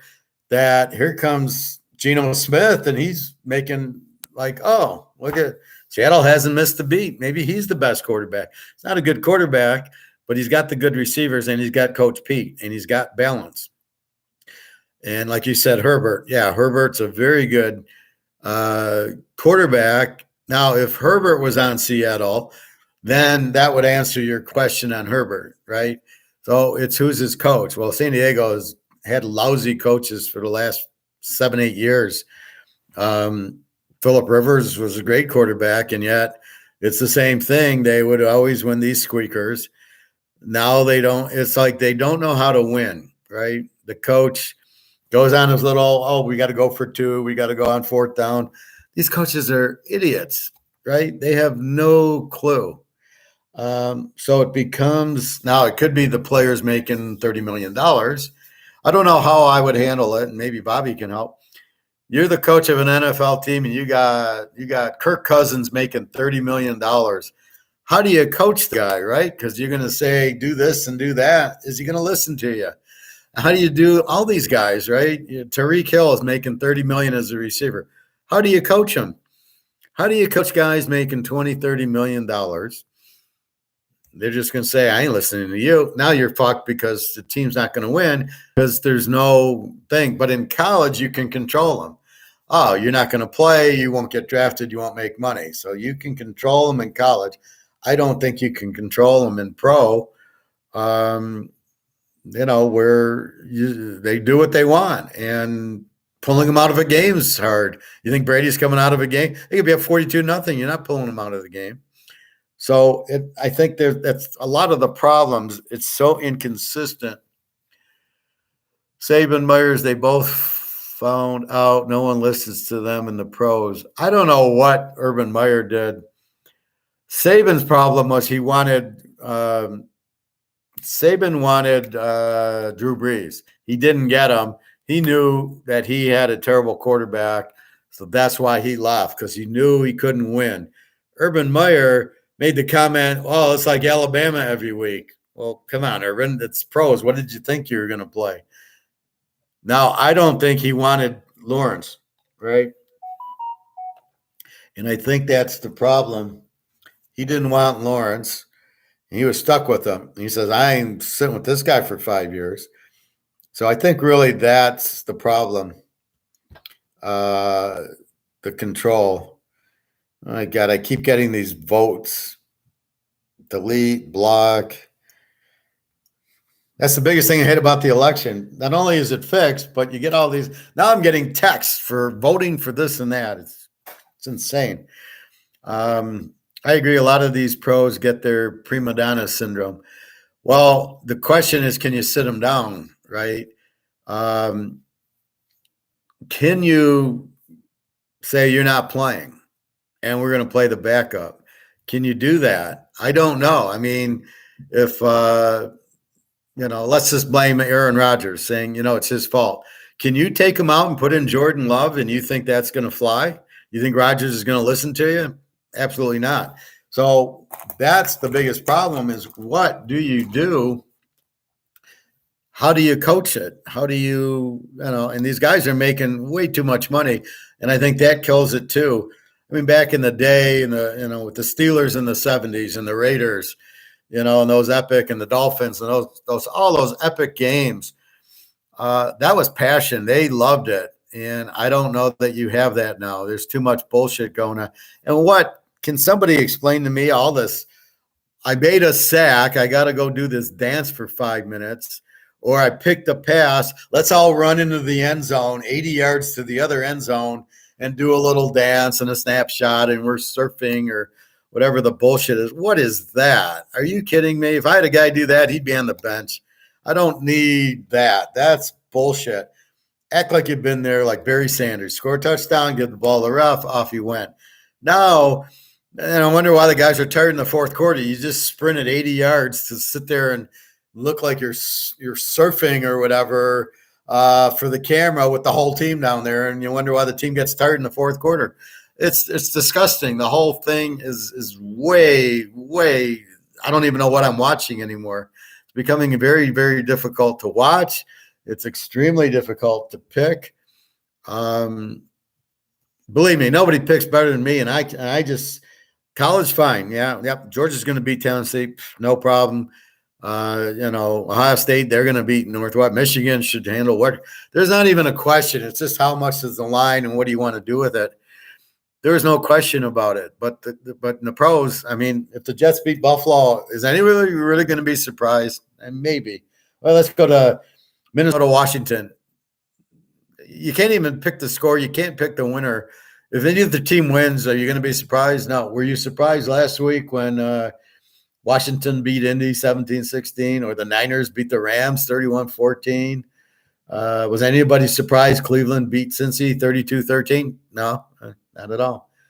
Probably the only one you expected Philly to win. You expected Buffalo to win. Maybe that was it, but you can't, and Philly. Outside of that, I mean, who the fuck knows? That's what makes Brady so great, because we know he is not just there for the money. Well, of course. And then LaDainian Thompson used to just give the ball to the ref after a touchdown. I love that. Well, and so did Barry Sanders. So did Walter Payton. Did you ever see Walter Payton do a dance in the end zone? I don't even know if he spiked the ball. See, that's the class, and that's what's missing is the class. And now it's just like, it's insane. I don't even know what it is. It's terrible. Just terrible playing. I mean, I don't know what to say. It's I don't even know what I'm watching half the time. And then you go to a commercial. Okay, how fucked are you as a player? You go to a commercial for a challenge. It's 5 minutes to the challenge. You got a ref sitting right there going, he's inbounds, he's out of bounds. Why are you sitting for 5 minutes, going through 5 minutes of commercial? I know, for the money. How are you supposed to play under those conditions? You're sweating. Now you're not sweating. Now you've lost your feel. Like sometimes I read a comment and I lose track of what I was saying. How are you supposed to play with that? The injury is one thing, but when they, and then every touchdown is always a half-yard line. It's always short unless the guy's clearly in. And they want you to go, they want to make it drama. Oh, we'll do 2nd and 1 at the 1, even though it's clearly a touchdown. And then I love when we're trying to get it right, and then they don't get it right. They don't get the play. Most of them are wrong. It's just such bullshit. Bobby, you ever see me dancing after crushing a walk-off grand slam? Absolutely not. But I never saw you run into the right field bleachers to dance in front of the fans. I just calmly jogged the bases. But that's my point. That's what it's supposed to be. If you get a sack, just take the sack, go back to the huddle or anything. But these guys, what's with the dancing? What are they insane? I mean, we're not watching dancing. We're watching football. And I don't think they do it in college. I think college, they just okay with it. Unless it's like a very big score, like Michigan, Ohio State, and they score a touchdown at the end to win it, then I could see a little bit of that. But just a regular game, I don't see that at all, only in the pros. Well, that's what I'm saying. They act like they've never been there. And that's what it was Barry Sanders. He just handed the ball to the ref, said, thank you. Yeah, I scored another touchdown, and off I went. And that's what cheapens football right now, pro football, is it looks stupid. And then there's too many games. Thursday night. Why is there still Thursday night games? Monday night games, the Sunday afternoon. Oh, we're trying to let's go to London. It's enough already. It's way too much. You don't have time to watch it all. It's all about betting. Why do you think there's games Wednesday, Thursday, Friday? Why is there college games tonight? So you bet on them because they know you're going to lose.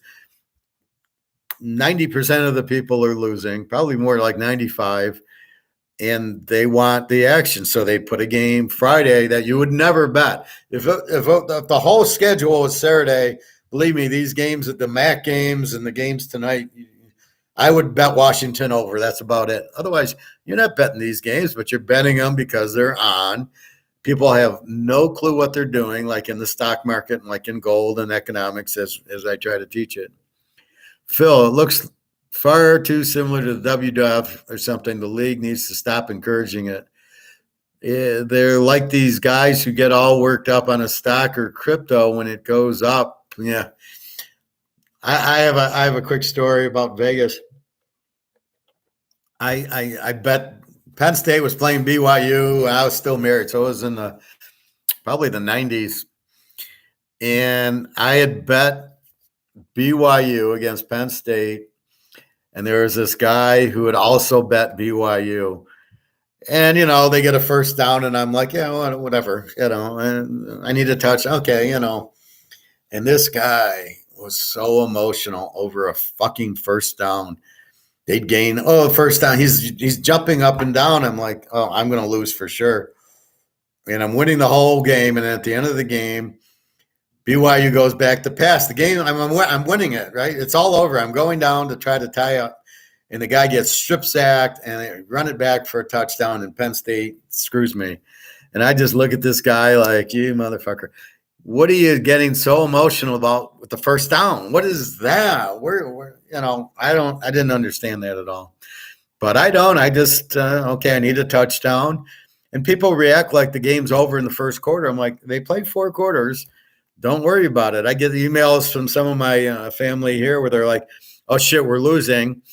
And that happened in the TCU game against Kansas State. We had TCU.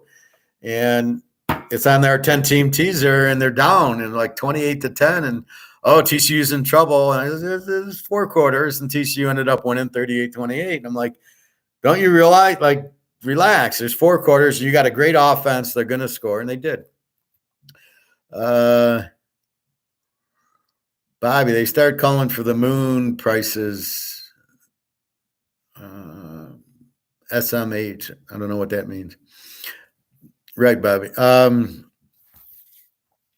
All I know is Bitcoin's going to go down, and then gold and silver, they're just – I was watching my guy today, Bobby, that live from the vault, and he's talking about how COMEX is broken, and what's happening is all the banks – they're keeping it low because they're trying to get into physical. And there's such a shortage in physical. It's going to go higher than we could even imagine. Then we're even thinking the 50,000 will be nothing. And that's what they're saying is what the banks, they have no way of becoming whole. In other words, in 2008, the banks got the government gave the banks money because who runs the government but the banks? So if JP Morgan put you in office and I'm losing, you better be printing me money or you're out. So because the banks run the government, when the banks go down, the government prints the money and makes them whole. And it's all a fucking game that we hate. But what's happening is the government can't print any more money because the debt and the inflation. So what's happening is the banks are freaking out and they're buying. So when they have all these derivatives that are driving the prices down, that's all paper that I bitch about going, it's not real, it's paper. The physical gold's what you want. all these ETFs that are phony, that are pyramid schemes, and all the banks are not going to get resolved. So they are buying feverishly the physical. So when the physical goes up, it'll offset the derivatives that are going down, because they're going to lose trillions of dollars in the derivatives because there's no way to save them. But they're buying the physical to cover their derivative paper bullshit. So the physical is like, there's nothing, right? It's done. And it's just going to go so high. But I love some of these guys. Silver might hit $100 an ounce. Dude, silver's hitting 5,000. What are you? Well, I'm looking at what happened in 2008, the chart, Yeah, but it's still COMEX. You're still looking at paper. You're not looking at physical. Anyway, so let's get to the last game. KC, Tennessee, again. I guess if Tannehill doesn't play, maybe KC -6.5, but you got to be very careful. Only under a touchdown. Over under, you have no idea. You got explosive Kansas City against weak Tennessee, especially with the quarterback. So if it's Willis, just bet Kansas City, lay the 6.5, which is what it looks like, because that line's 12.5 is a Willis line. And the last but not least, Baltimore 2.5, 47.5 against New Orleans. Baltimore is an over team. They score a lot. They give up a lot. New Orleans is an over team. So I'm attracted to the over. But watching the New Orleans-Oakland game, I'm more attracted to New Orleans. That team at home, they'll beat Baltimore easily.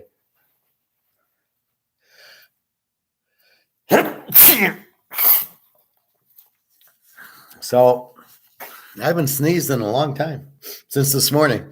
I like New Orleans in 8.5. I think they win the game. I think they're a very live dog here. They play very well at home. Andy Dalton looks great.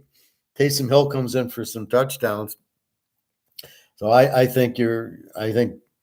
like the over, but I like New Orleans the same. So I think you can go either way. Bobby, I was listening to that channel you told me about yesterday, and the guy was saying the silver is going to fly and possibly outperform gold. Well, I'll get into that second. Is Willis any good? No, he sucks. I didn't see him play, but see that they won easily against Houston last week. They won 17-10. So if Willis put up a whole 17 on Houston, I don't think he's that good. And I think they ran Henry like 40 times. So they won because Henry scored the touchdowns. Willis is not good. He played for Liberty, and they lost like all these games. He was a good running quarterback. Again, they're drafting the guy because he's a athlete. He's a runner, but he's not a good quarterback. He's basically Lamar Jackson 2.0, good runner, can't throw. No, he's not. KC will kill him if he's the quarterback. Agreed. That explains a lot, Professor. Thank you. So what we have to recap. So Green Bay, Detroit, we like the game over. I can't take Detroit 9.5. No, I think you're probably looking at New Orleans 24-0 over Oakland. That was really Dallas won by 20. And Frisco won 31-14. They're not a Cleveland beat Cincinnati 32-13 because Chase was out. None of the other games were really Philadelphia beat Pitt. So there wasn't a lot of big margin of victories. Although Dallas's 49 points has me scratching my head. So let's go through it. So Green Bay, 3.5, 49.5. I like the over in the game more than I cannot take Detroit. I can't play Green Bay. They're as a road favorite. They're a terrible road favorite. And Detroit's a terrible home dog. So it really goes to, I think it'll be scoring because both defenses suck. San Diego, Atlanta, 3 and 49.5. Also an over. Both teams should score a lot. Mariota, I don't know. I think he's running a lot, but we like Herbert. And we got our receiver back. Keenan Allen is back. Bosa's still out, so it relies on a nice over. Oakland, Jacksonville, Oakland 2.5, 47.5. The only conclusion I could come up with is play the game under because Jacksonville, I cannot bet on Trevor Lawrence. He couldn't beat fucking Houston at home even. So there you go. I think under. I don't know what Oakland got shut out by New Orleans. Like really, Miami 4.5, 45.5. I like the game over against the Bears. I don't know what the Bears are doing, but they put up 33 on New England. They put up 29 on Dallas. Two good defensive teams that when Detroit played them scored 0 and 6. So there may be something to this running by Justin Fields. But Miami, they're just going to throw the ball up to Tyreek Hill and Chicago. They're both terrible defenses. Again, I like the over there. In the New England 5.5, 40.5. I like the game under.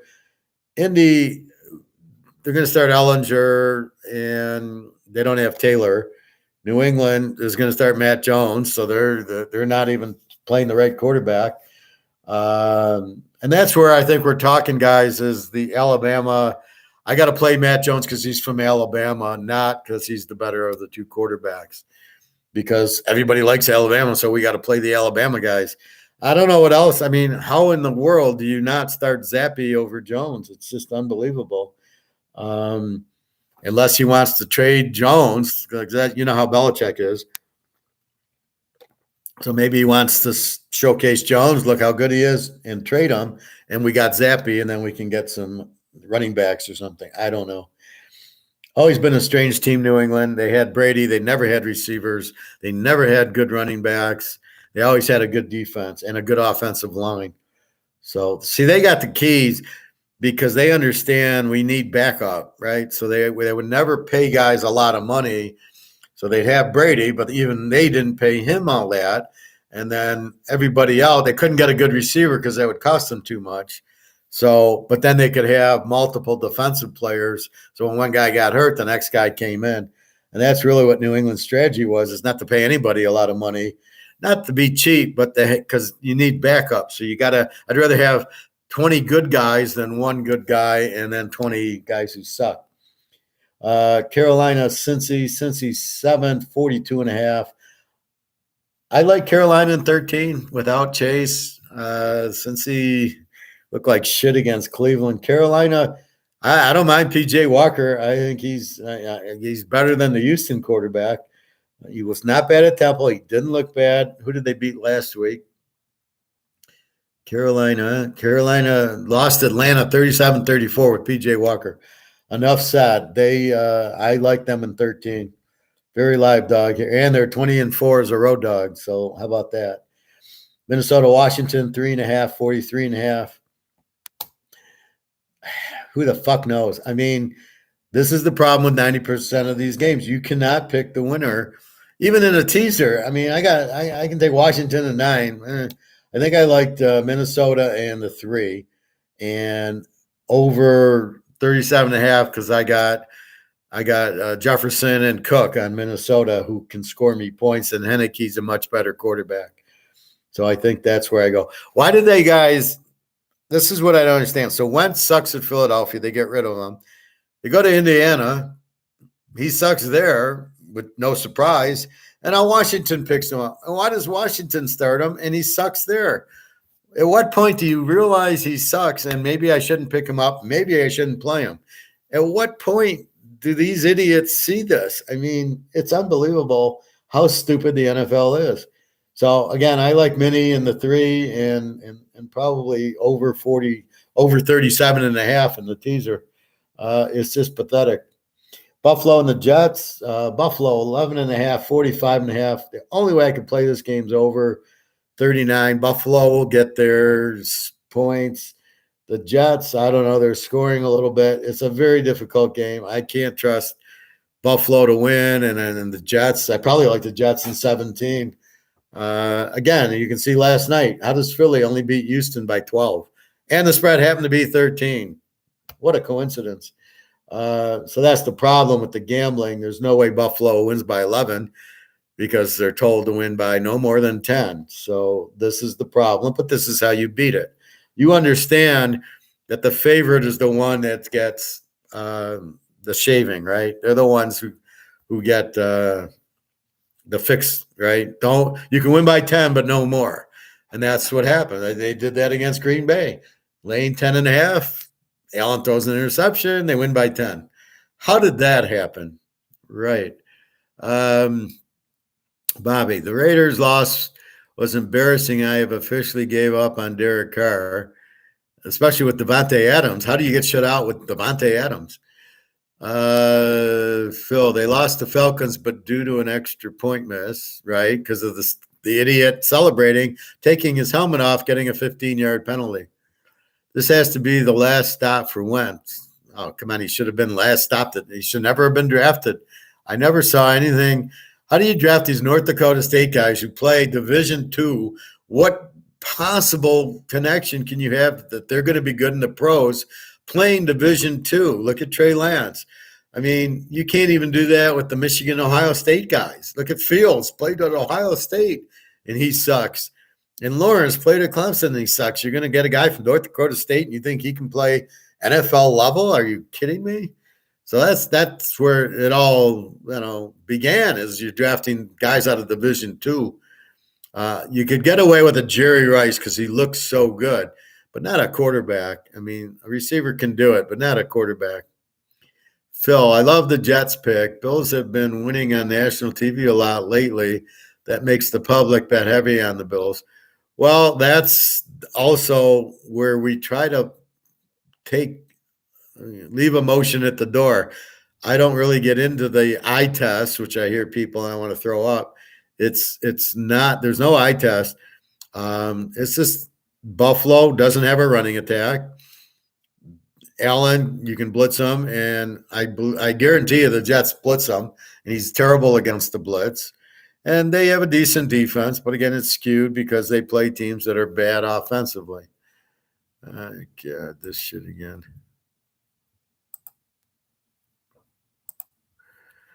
All right. Bobby, oh yeah, for sure. It's time for Wentz to pack his fucking gear bags and go home. Back to North Dakota. Well, he was done at Philadelphia. Wentz wins. The other guy wins the Super Bowl. My guy from Houston. Then Indy signs him because the coach knows him. The fuck does that mean? But how did he do for the coach in Philadelphia? He didn't do any good. It's just like now the Philly offensive coach goes to Jacksonville to help out Trevor Lawrence. Well, San Diego didn't need a coach to help Herbert, and Zappe didn't need a coach to be good. I mean, they're good right away. Either they're good or they're not good. You don't need the coach to coach them.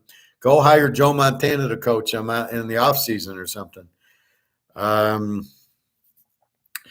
So let's see. Where did I leave off at? The Jets. Okay. Arizona 2, 48.5 over Seattle. Like Seattle, like the over. Seattle is such a strong road dog. Play against Arizona 13-2 is a home favorite. That's mostly with Kyler Murray. Seattle's with Coach Pete. You can't really look at the quarterback. But I just think that Seattle is playing probably the best ball in the league. And I really like Geno Smith. Metcalf is playing and Lockett's playing. This game will be close. Seattle probably wins it. So I really like that. Seahawks, yeah, Delilah. Very strong road dog. Tampa 3, 42.5 over LA. Who the fuck knows in this one? I like it under. Stafford sucks, which we knew from Detroit. Brady's God, but he has no line. Julio Jones is actually supposed to be playing, which I'll believe it when I see it when he comes out of the game, when he plays all 4 quarters. So Tampa probably wins because the Rams are so bad. But the line on Tampa sucks, and Aaron Donald should wreak havoc. So I'm thinking it's an under. I don't know who can score here. KC 12.5, 45.5 against Tennessee. I like KC. Lane 6.5 as long as Willis is the quarterback. Tannehill quarters. Maybe I take the 18.5, or maybe I go over. The over-under is 45.5. So right now I like it under with Willis because they're going to run Henry 500 times. But if Tannehill, then it's maybe a little bit more offense. And Baltimore, 2.5, 47.5 against New Orleans. Why is Baltimore favored? This is my why is Baltimore favored? There's always that one game when you look going, why are they favored? New Orleans wins this game. They're very strong at home or an over game. So I like that. Bobby, it was a shame on Philly, too, because they got rid of Nick Foles after a Super Bowl for them just for Wentz, and he completely. Well, why would you get rid of Foles? It's so hard to win a Super Bowl. You get a quarterback it's like Michigan, right? The quarterback, I don't know, McCartney, I don't know. The guy who does last year, you benched him for this J.J. McCarthy, who's terrible. He kills your balance. Michigan can run the ball. What they need is a quarterback to balance it, right? Now you're playing defense. You put 9 in the box, he's going to throw all over the place because he's a good quarterback. Now with this J.J. McCarthy, he can't throw it all. He's terrible passer, can't read a defense, doesn't know how to get the ball to the guys, and is constantly running around. So he can't read a defense. He doesn't know when they're blitzing, and he's not prepared. Like Tom Brady, I'm going to throw the ball here based on this defense. This guy has no idea. So how do you go from I beat Ohio State, I beat Iowa, and I go to this guy who's terrible? Like, this is Harbaugh's problem. He's really a stupid coach. He rode the guy at Stanford. He had Andrew Luck. So was it Harbaugh or Luck? Then he goes to 49ers, and he's got this great defense and running attack. And if you would have had a punt returner, they would have went to another Super Bowl or two. And now he comes to Michigan. He can't even figure out quarterbacks. I got this guy who beat Ohio State. Oh, well, I don't want to start him. He beat Ohio State. Are you out of your fucking mind? So, I mean, these coaches just are terrible. Delilah running the ball. I assume you're talking the Seahawks. Well, they got Walker. They got balance. They got Walker and the receivers. So, absolutely. Bobby, yeah, Julio will be in for his 2 to 3 plays. Then he'll be back. The hamstring will light up. And off he goes. So he's the biggest joke in the league. But what college did you go to? Oh, Alabama. Oh yeah. They all the receivers from Alabama just get injured or run over people, one or the other. Delilah, I like the Bucks over. They both gonna make big plays. Divorce is over and Rams lost.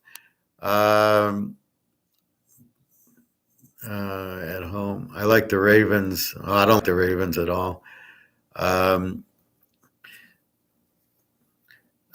See, I don't like the Bucks have no offensive line. I do like Fournette. And did they trade Godwin? Because I see Godwin's injured on another team, and they got Evans and Jones playing. But Tampa's in trouble because of their offensive line, and they're facing Aaron Donald, and that's why I like the game under, because this isn't the normal Bucs, and their defense is injured. So I don't know. I would like to see Tom Brady be Tom Brady, but there's too many injuries. See, I don't like the Ravens. New Orleans is the better team there, and again, I don't see where. I don't even see Baltimore winning the game. Their wide receivers out, and I don't know if the tight end's playing. So I don't know. It's going to be hard, but New Orleans at home is much better than Baltimore. Michigan won't get back to the playoff, and if they somehow do, they would get killed by the real teams like Bama. Well, Bama's not a real team. Georgia, I agree with. Georgia's gonna bury Tennessee this week. You watch. I bet you Tennessee doesn't get 4 touchdowns in the game. Because as I'm thinking about it, as soon as they hit the red zone, Tennessee, it's all field goals, and they're not going to stop Georgia's offense because they don't have a defense. Remember, Bama put up 49 on them. How many did Bama put up in the championship game last year? What, 19? And 7 was a bullshit worst call I've ever seen. When the guy threw an incomplete pass, they called it a fumble, gave Alabama the ball. So, I mean, they just Georgia is pissed off because they're not number one. How does the number one team be an 8-point dog against anybody? They're the number one team. Did Alabama ever go to Georgia or LSU or any of those and be 8-point dogs? Even against Joe Burrow, I don't believe Alabama was a dog, and they played Joe Burrow. Well, first they played him in the regular season, and Alabama was favored. Then they wouldn't have played in the SEC championship game, and I don't recall if they played in the playoff. I think they might have, but they were. LSU was I remember locking LSU as a 7-point dog to Alabama. So Alabama is the number one team. We're never a dog. Here you got Tennessee's the number one team, an 8-point dog to Georgia. Are you freaking kidding me? They're not there's no way they're the number. Georgia's pissed. They're going to say, we'll show you who the number one team is. Look for a big Georgia win. Phil, I would like to see TCU in the playoffs just for some new blood. Well, forget the new blood. TCU is very good. I'd like to see Utah in there, UCLA, TCU, and, Oak State, but they got all these injuries. But there's another, like Baylor. See, when you play, I don't understand this. You when the Pac-10 plays each other, and you got USC, UCLA, and Utah, of course somebody's going to lose. They have to, but now they're not a good team. I guarantee you, USC, UCLA, well, let's say UCLA and Utah and Oregon, well, maybe not Oregon because they lost to Georgia, would give Alabama, they beat Alabama. They deserve to be in the playoffs. Utah, UCLA, TCU, Baylor, Oak State if they're healthy, but now it's hard. Even Kansas State. So did Kansas State really beat Oak State, or were there a lot of injuries that nobody knew about? I'll have to check that box score to see if Spencer Sanders hurt his shoulder or not and got pulled from the game. I thought I did, and I didn't see it because that was the first thing I looked at was, did Spencer Sanders get injured? Is that why they got shut out? And he didn't. But by the way, he is, I guess, in a sling, which is not on the injury report. So be careful with Oak State. We got to watch the line tomorrow. But they might be without Spencer Sanders. I'm getting another fucking Utah where I don't know the guy's injured and he's not on the injured list. And now I'm hearing, he might be injured. Like, excuse me? What the fuck's going on here? Delilah, I see Buck scoring more. He needs the win, and so does Rams. Oh, the Rams are just pathetic. The Rams needed the win last week and against the 49ers without Deebo Samuel, and they got killed. There's a needing the win, and then there's can they do it? Like the Lions need the win. Would you bet on the Lions? Hell no. Everyone said under last game, and they went over. Tampa, Baltimore. I had the dog in the game. Once Tampa became favorite, I took Baltimore. But see, we live in teaser world, so the under won in teaser world because it was 45. So if you teased the over or under, you won. Yeah, I like TCU too this year. They're explosive and exciting. They got a new coach and they are good. The difference is with Tennessee, they got in an offensive coach, right? He's always been a good offensive coach, explosive offense, but no defense. And this is where you get when you play a defense, and this is my whole betting strategy, don't fuck with a good defense if you're an offensive team. So I stayed away from Hartman this week because they're playing North Carolina State with a really good defense. And I'm doing the same thing here. I wouldn't touch Tennessee against this defense. Good luck. There's no way he's going to touch this defense. Alabama does not have the same defense as Georgia. They don't have a secondary. And Alabama's weakness is a mobile quarterback, not Georgia. So it's a whole different animal.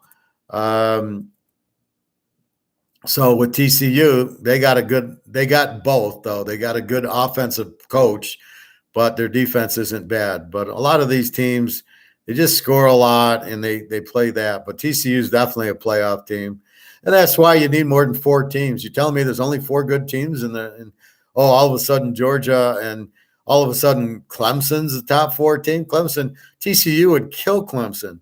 So would UCLA. So would Utah. Oak State healthy would beat them. I think Kansas State would beat them the way they're looking. So don't go there. That Clemson deserves to be in it because they're undefeated, playing a bunch of crappy teams. They'll play North Carolina as the only decent team in the ACC besides it. But are you kidding me? Utah and UCLA beat Clemson without a problem. Remember what Wake Forest did to Clemson? It was 50-45 or something like that. By a touchdown. What does SMH mean? You guys keep using that. Sugar Mama Howard, what? What's by a touchdown, Delisle? You think Georgia by a touchdown? No. They're both good, can't lie. Over is a smart play. I'm not following. What game are we talking about, Delilah? Phil, yeah, I don't like how the Big 12 in particular gets penalized for playing each other. That's harder than the way the others do it, especially when you got a lot of good – you have TCU, Baylor, and Oak State right off the bat, and Texas and Oklahoma and Kansas State, and Kansas is alive this week.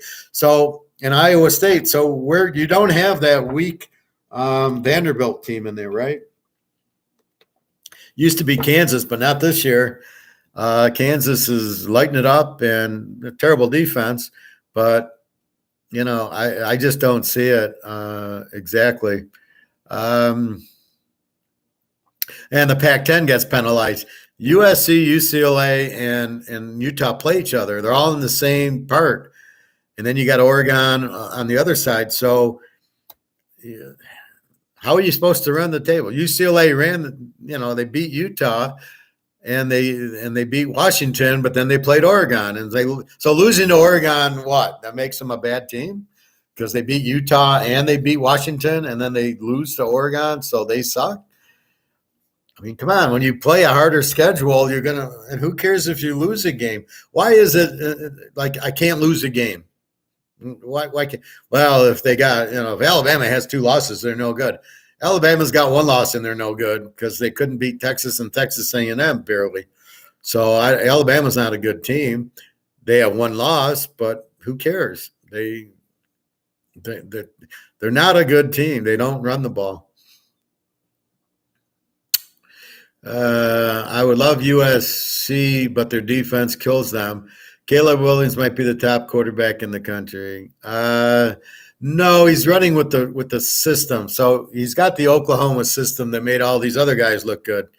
I would say Rising and Van Dyke and Hooker's using a system too, but he looks very, very good. I think those 3 are better than Williams.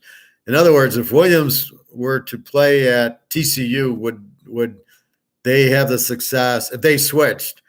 Duggan would be better at USC, but I don't think Williams would be better at TCU. Or for sure, Rising at Utah is the best. And if he was at USC, they'd be even better. If he was at TCU, they'd be even better.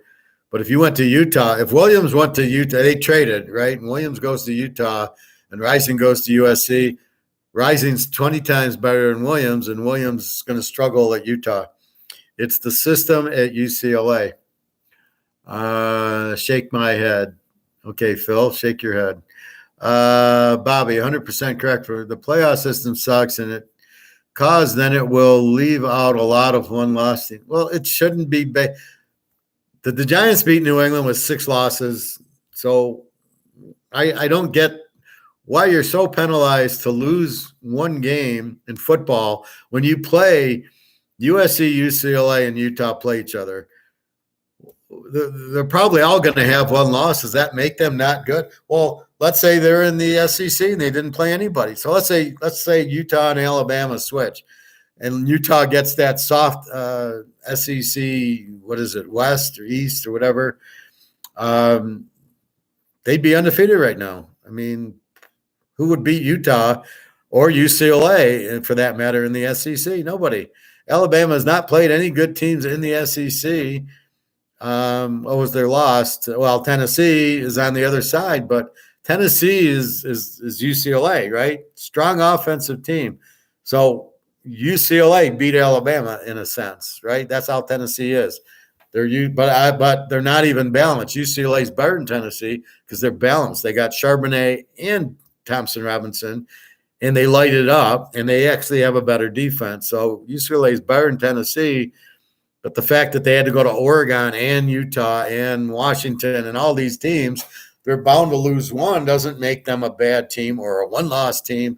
That's all bullshit. If you play a harder schedule, you got to be rewarded for it. Why do you think the NFL has 10 teams, or what do they got? Four? What do they got? 6 teams in each. They got like 12 teams out of 32. There's 130 in college, and they take 4. And you want to think that, and every year it's Alabama, like they're the best team. It's such bullshit. And how much do they pay their players, Bobby? We know they pay their players a lot to go to Alabama. You got to be an idiot not to believe that. Bobby, by the way, SMA stands for shaking my head. That's what you're saying, Phil. Okay. So I was Delilah shaking her head. By a touchdown, shake my head. What are we talking about, Delilah? The Tennessee game? Yeah. Okay. I never heard it that way. By the way, I get laugh out loud. I get SMH. I didn't hear. So again, we got a very tough pro. I have one lock that I really love, and the rest are just. So let's give the free game. Let's go over Atlanta, San Diego over is the free game. How about that? That game will be definitely over. They're both terrible defenses. It's 43.5. 24-20 gets you a winner. That'll be that near halftime, right? That's how I view that. God, 2 hours. Been a long day for me, huh? So that's really what you have. So it's you don't know who to bet against. See, what do I do in college? I take a bet against the Z team. I take the A teams. I tease the dog. I don't have dog. To me, every game's a dog. Green Bay, Detroit, tease the dog. Philly, Houston last night, tease the dog. You get 19 in Houston, you win. San Diego, Atlanta, you tease the dog. Oakland and Jacksonville, tease the dog. Miami, Chicago, New England, Indy, Cincy, Carr, Mini, Washington, Buffalo, Jets, Arizona, Seattle, Tampa, LA, KC, Tennessee, Baltimore. The only ones you could possibly not tease the dog would be the Tennessee game if Willis is the quarterback. So it's if you have a bad quarterback. Otherwise, you tell me a favorite that's going to win. And I can tell you maybe KC, maybe Buffalo. And then you had Philadelphia last night who didn't cover. How could Philly play Houston and not cover, right? Houston's a terrible team. How did they score 17 points with Davis Mills at quarterback? Imagine if they had a good quarterback. Imagine if they had Rising as quarterback at Houston. They'd beat Philadelphia by 14 points. Bobby, we were shaking our heads a lot between the bad football coaches and the Moon Boy stock dudes. Moon Boy stock dudes. Oh, okay. Yeah, I'll tell you. I don't know. I don't know who's running everything, but these whoever's running these football teams are fucking idiots. That's all I can say. They don't know. They're clueless. Like the Lions gave this guy a 6-year contract. The guy won't be here. He's done. They're going to win one game all year. I love these announcers. Well, they're going to win 7-8 games. Who can they beat? Well, they'll beat the Bears twice. Oh, really? They're going to beat the Bears twice. Oh, they can beat Minnesota twice. Oh, really? They're going to beat Minnesota twice. No, they're not going to win any of those. Their only chance to win a game in the division is this week at home against Green Bay, because Green Bay is playing like Purdue right now. I mean, they're just terrible. But Green Bay will still beat them, because Green Bay is sitting there smiling, going, "Thank God we got the Lions. We'll get our win. We'll get going." That's what they look at. Friday marathon I couldn't get on yesterday for college, so I had to do college and then the pro. The stock guys who get super overzealous for the slightest price increase. Yeah. Today is a triple header TK style. Well, at least it's interesting. I wish I had a class in football when I was going to college, although I did like the economics class. That was the first time it was taught Austrian, not Keynesian. I had a Keynesian class in my undergrad. I didn't learn one thing. I didn't understand what the guy was talking about. It was a bunch of gibberish. So it's like if I'm talking Japanese right now, and we're talking football in Japanese, and nobody would understand what the hell I'm saying. That's how Keynesian economics is. I had it in high school, and I had it there, and I just like, what the fuck did I just learn? Then I stumble into an Austrian economics class, and it was like the biggest awakening. It's like me explaining football in gold to you guys. One guy really pissed me off. This Jim Rickards. He's a lawyer who thinks he knows what's going on, and he says, "Oh, nobody's taught gold anymore." So I'm watching one of his videos, and I hate the guy. And he's like, "Well, nobody gets taught gold anymore since 1971. They just don't teach it."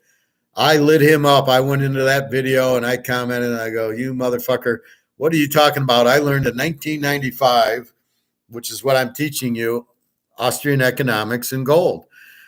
And I'm like, "How do you make a statement like that? Nobody teaches it. What the fuck?" And then I said, "You're clueless what's going on." And he said, "Oh, no, he thinks that the U.S. has 8,000 tons of gold." I says, "Why do you think that?" "Oh, they didn't sell any." "Oh, how do you know?" "Well, it's in Fort Knox." "Well, if it was in Fort Knox, why aren't they opening up Fort Knox and saying, here's our gold?" "Because they don't have any." I said, "They don't have it because my English guy says they don't have any. And he thinks they got 8,000 tons. And I'm saying they don't have anything." I says, "So why do you keep getting off saying that the U.S. has 8,000 tons when they don't?" "Oh, they haven't sold any." "How do you fucking know?" See, guys like that piss me off because they don't know. They don't have a fucking clue. And they sit there and they talk and people actually listen. And the dislikes don't work anymore. So I just give these incredibly rude comments to idiots like that. I really hate it. Where are we? Bobby, football and economics, two great topics. Thank you. Hey, Alex, how you doing? Alex, did you hear Oklahoma State? What's your thought on this? I need to know, because we got them Kansas over, and I'm hearing Spencer Sanders might be out with his arms in a sling. I know the running back's out, but I don't care, and the receiver's out, but they're not even out. They're just questionable. The question is, Spencer Sanders, is he playing for Oak State against Kansas in our over? Well, he's not on the injured list, but I was listening on the radio when I had to run to the bank, and the guy saying, "Oh, Oak State's got all these injuries," and Spencer Sanders was seen in a sling. Now, I don't know what to believe or not, but I do not see it on – when I go to covers, I do not see Spencer Sanders injured. However, the line has moved to Kansas -1.5. Why would the line move? As far as I know, they even thought Jalen Daniels, the Kansas quarterback, was playing, which I don't care. I just assume have been. But that doesn't bother me. But if Sanders is out, then how good's the backup? And are we still going to get into the 50s and the over? And so I'm just curious. Well, how could they get shut out? I looked at the box score after the game, and I did not see Spencer Sanders. He played I didn't see another quarterback. So, and which arm is in the sling? And how do you trust these morons on the radio? So if it's not in covers, is it a Rising thing where Rising hurt his leg against USA? Nobody said anything. but he was supposed to play, but he never got on the injured list. I didn't know he got injured against USC. He scored the fucking 2-point conversion with 2 seconds left in the game. He ran it in. He didn't look too injured then, unless he hurt it there. So anyway, I love the over in the game. We've got it bet. So I just was curious if you heard anything. So let me know if you hear anything. Otherwise, then our bet's really good because that'll be over 90 by halftime. Anyway. Well, that's my thought, Bobby, about the classes is to somehow like teach it and actually like charge, but I don't want to charge you guys. I really don't want to charge because I think it's what is needed, and I'm more of a helper than anything. That's why I do this. But I think that you need people need to understand we don't want to be a communist country. It doesn't work. So we got to know economics. We've got to understand money, and we got to understand gold. And I think nobody, the people in my class are the only ones that understand it. And that was in the 90s, right? So there's a handful of people in Michigan who went to my school in my class who get Austrian economics. And I don't know if the teacher's still there or not. Great teacher. Nicest guy. He went to SMU. Nicest guy you ever met in your life. This guy could explain it. He was great at it. And that's why I go through the notes. You can see my notes, and I don't take notes. Okay, check it, Alex. I can see, if you look at my notes, look how crisp they are and how organized and very easy to follow. This is how good a teacher he was. So anyway, it's a shame, but all these, that reminds me of football, right? What do you have? You have people putting their money going to their financial. Did anybody go to their financial advisor and see if he was a Austrian or Keynesian economist? If he even knows the difference between the two, and this is the guy managing your money to death. So that's what you need to understand is you don't leave your money in the stock market because of this, right? Here's your money. This is what the US dollar is now. It's a piece of crap. It's paper. It's worthless. Your money in the stock market is going to be in trouble. Your money in the bank's going to be in trouble. I put money, I put $1,000 into my bank for the trip so I can use the ATM in Portugal. And I was really scared. It's like, should I wait till Tuesday morning to put the money in just in case the banks collapse? And I really had that question. Alex says so we're talking Spencer Sanders. He aggravated a shoulder injury in the game last week. Other story says he did make the trip with the team today. So he's going to play if he made the team. He runs a lot anyway. So okay, it's a shoulder injury. Which shoulder is it? The throwing or the other? He'll take the needle, and it's a big game for Oak State, especially after getting shut out. So, and they're playing. Kansas doesn't play defense, so I think he'll be out there. And what do we need? 20 points from Oak State. We'll get 40 from Kansas. That gets us over. So yeah, we'll be all right. Anyway, so I was scared to do it because this reset's about to happen now. From my friend who has friends, so I kind of believe him, says that max out your credit cards and just pay the minimum, and they're all going to be reset to zero. So if you owe $20,000 on your credit card, don't worry about it. Now, I don't know how true this is. I'm only telling you what my friend, who is a good friend of mine, is telling me that he's heard. So he's got friends that maxed out a $200,000 credit card and says, I'm not worried. They're going to reset it to zero. So what they're going to do is reset your bank account to zero and your debt. I'm not sure what they do with your mortgage, but this is credit card, so I don't know if it's different. But that's what the reset is. You've got zero in the bank, and you've got zero on your credit card. So again, I'm not 100% sure, so don't take that. Maybe ask that question, but this is what my friend's telling me, and he's pretty reliable. This is like if Bobby would tell me that, I'd believe it, or Alex, I would definitely believe what they're saying. But be careful. Don't run it out. Well, let's wait and see what happens. But I would not pay off your credit card now. I'd pay minimums and then see what happens. I think the diesel fuel I saw yesterday, I drove by a gas station, it was up to $5.65. It used to be $2 or $3. It's definitely going to fuck. That the Great Reset is going to zero out your credit card. That if you have a balance of 20 grand, it's gone to zero. You won't owe it. That's what I've heard, but I'm not 100% sure it's true. So be careful with that. That's okay. That's just ask me the question. It's easier this way. So that's the point. It's we will see what if that happens, but that's the point of the reset. So don't keep too much money in the bank because you won't be able to get it out and the value. Like I said, I put the grand in for the trip, and that'll be my ATM on my debit card. Otherwise, I don't have a lot in the bank. It's more in the safe and in the gold and in the silver. So with that said, be very careful. I think it's coming soon. The diesel fuel is going to fuck everybody because now they're going to ship food. They're going to raise the price. I mean, I went shopping for my trip and I bought mouthwash and toothpaste. The little bottles weren't bad, but I bought a big bottle of mouthwash for the house as I'm running out.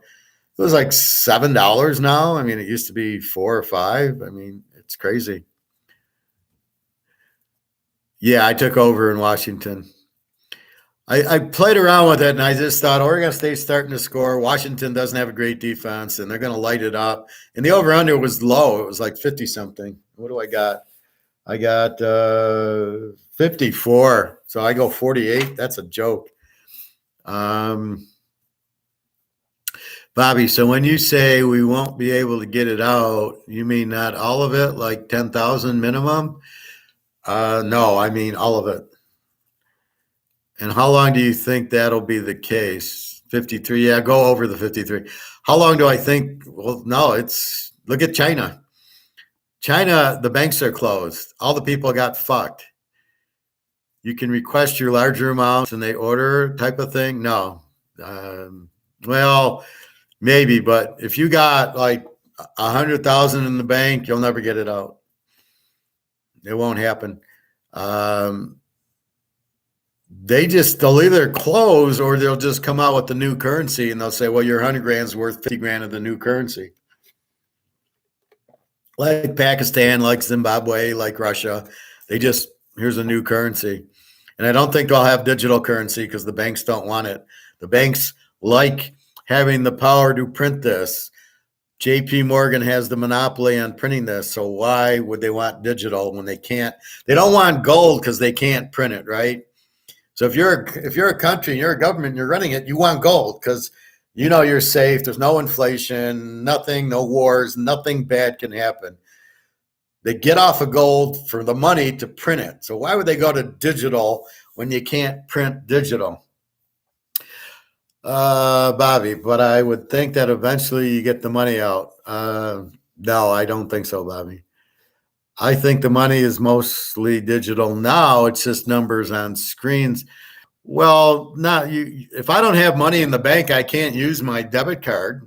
It's just not there. I got to have something to back it. That's what I mean by it. Or you mean they will pretty much convert your whole bank account to the new currency? Well, that's exactly what they do if they acknowledge your bank account. For the banks, well, yeah, I mean, they don't keep a reserve on hand. Like if you went for 10 grand, they might have 10 grand in the bank. But if you went for 100 grand, they wouldn't have it and they wouldn't give it to you. They'd give you what they could do and they would order more if it comes in. And if other people, if they do a bank run, everybody's fucked because, okay, Bobby's got 100 grand, he wants to get out. And they're going to say, well, we'll order it for you. But then the other 1,000 people at the bank say, we want our money.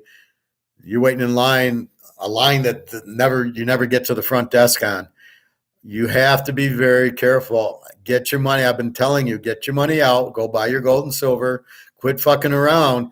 Put it in the safe if you want. But if you leave it in the bank, you just kiss it goodbye. This is what I'm trying to tell you, because they're look at China. The banks are closed. The people can't get their money out to pay the mortgage. That's why China's collapsed, because it's all housing, and the people aren't paying the housing, and they're collapsing all these big high-rise buildings with nobody in it. There are some spots I shop at here that are going paperless now. In matter of fact, yeah, then they make you sign a bunch of BS just to get the 10,000. By paperless, what do you mean by this? The shops are going paperless. What does that mean? So you use your debit card or your credit card or cash, and they don't give you a receipt? I'm not sure what you're talking about, Bobby. I know my bank thinks I'm broke fool. I only keep enough in there to pay bills. The rest I keep secure at home. Well, that's what I do, Phil. I got a safe, and I got gold and silver, and that ain't touching a bank, and it ain't touching a security. One of those. Don't leave your money in a security box, please. If it's at the bank in a security box, you won't be able to get it. They won't let you in. They will close the bank. You go, wait, I got 20 ounces of gold and diamonds and all this and $1 million in my security box. You're fucked. You won't be able to get it. If you need a security box, do not leave it at a bank. I would buy a safe, and I'd go to what are those shipping ones? A U-Haul. And I'd go to a U-Haul and I'd rent it out, or like one of these things on these stupid TV shows where you bid on the closed thing. And that's where I'd leave it, because if you leave it at any federal place, you're fucked. You won't get your money out. Alex Howard, any plays on the early college games tonight? I like Duke over BC. So my teaser was Duke with Bowling Green, and Bowling Green won. And then I got Washington with somebody tomorrow. Duke will kill them, but I agree with you on the Washington over. Their defense is too weak, so Oregon State will score, and I like their backup quarterback. I think Chase Nolan's still out. He hurt his neck, so I don't think he's playing. Maybe next week, but I wouldn't count on it. Bobby, they don't accept cash. Well, yeah, I've seen like Kroger's doesn't. And you use your debit. I just use my debit card, but that doesn't make it paperless. If I don't have money in my account, I can't use it. So you still need money in your account. Alex, cash is king. Well, I think gold and silver are money is king. The paper junk is not king. The paper junk is trouble. And please don't be in crypto, because you're really fucked if you're in crypto. I don't see any value in that. I don't see why it would go up. It's not an asset. It's not money. To me, it's a baseball card. The only difference is I actually can hold my mantle. I can't hold the crypto. Well, okay, let's ask the $1 million question is why? Do you think the crypto is going up? Well, I understand, but you obviously made an investment in it instead of gold and silver or diamonds or something. Okay, why, Alex? Please give me the answer that I can't get an answer to. You think 21 million is limited or demand? But if the price drops, demand drops, right? So you think demand's going to rise the price. FOMO. I don't know what that means. What does FOMO mean? Or is that crypto or a fear of missing out? Well, that's gold and silver, not crypto. So you get into crypto, but it's not money. Do you think it's money, or do you think it's digital gold, or what do you think crypto is? I mean, it's not money, and it's not an asset. So I'm struggling with what crypto is. It's a computer. It's like bidding $100 on a spreadsheet or something. Yeah, but why is it worth whatever for a Bitcoin? Because it's limited. I don't think 21 million is limited for a asset. And if you hit one of my classes, you would see where I say once you overproduce money, you devalue it, which is what's happening to the dollar. If people think 21 million is limited, I showed my Mickey Mantle card, and it's a lot more limited in my condition than that. It's worth money because people think it is. That doesn't make it money. Um, yeah, but you're better off speculating on Baylor and Oklahoma going over. You'd have a better chance of that than you do. Here's my problem with it. It's worth 20K, but I won't accept it. It's not accepted everywhere. That's why to me it's like a baseball card. So if you have a Tom Brady rookie card, PSA 10, it's worth 20 grand. And that's what I'm saying. Well, the bad thing is it's really not anything. It's not money, and could be, well, that's exactly right. But if you have a Tom Brady rookie card or a Mantle card, that'll never go down. You got a Mantle card that I showed you. I showed the 68 tops, mint condition. That'll never go down. Phil, I have made a nice chunk of change trading crypto the last few years. I won't advocate for its longevity, though. Get in, get out, worked in 2021, tough now. Or it could be $1 million tomorrow. It's a total gamble. And that's where my argument is that it can't be worth $1 million. But it's not money and it's not an asset. That's what I argue. So in other words, I don't take it. Can you go to Kroger's and use it? No. So to me, it's a baseball card. I'd rather be in Mantle than crypto, to tell you the truth.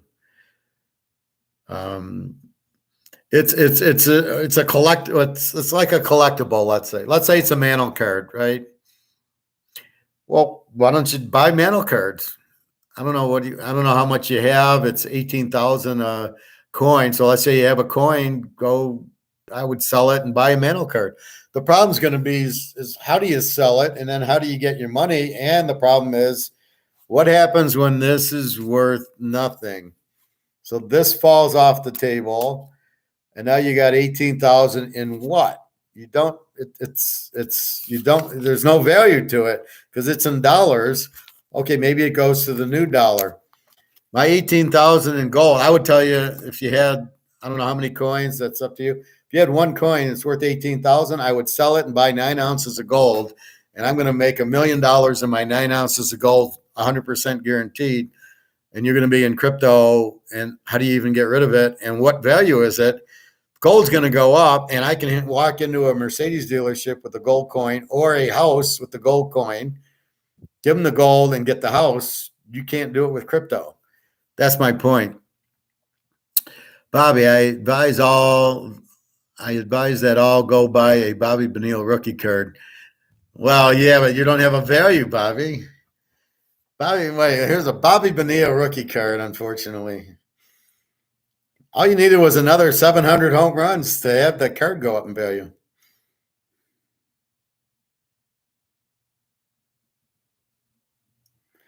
Let's see. I still have it up, Bobby.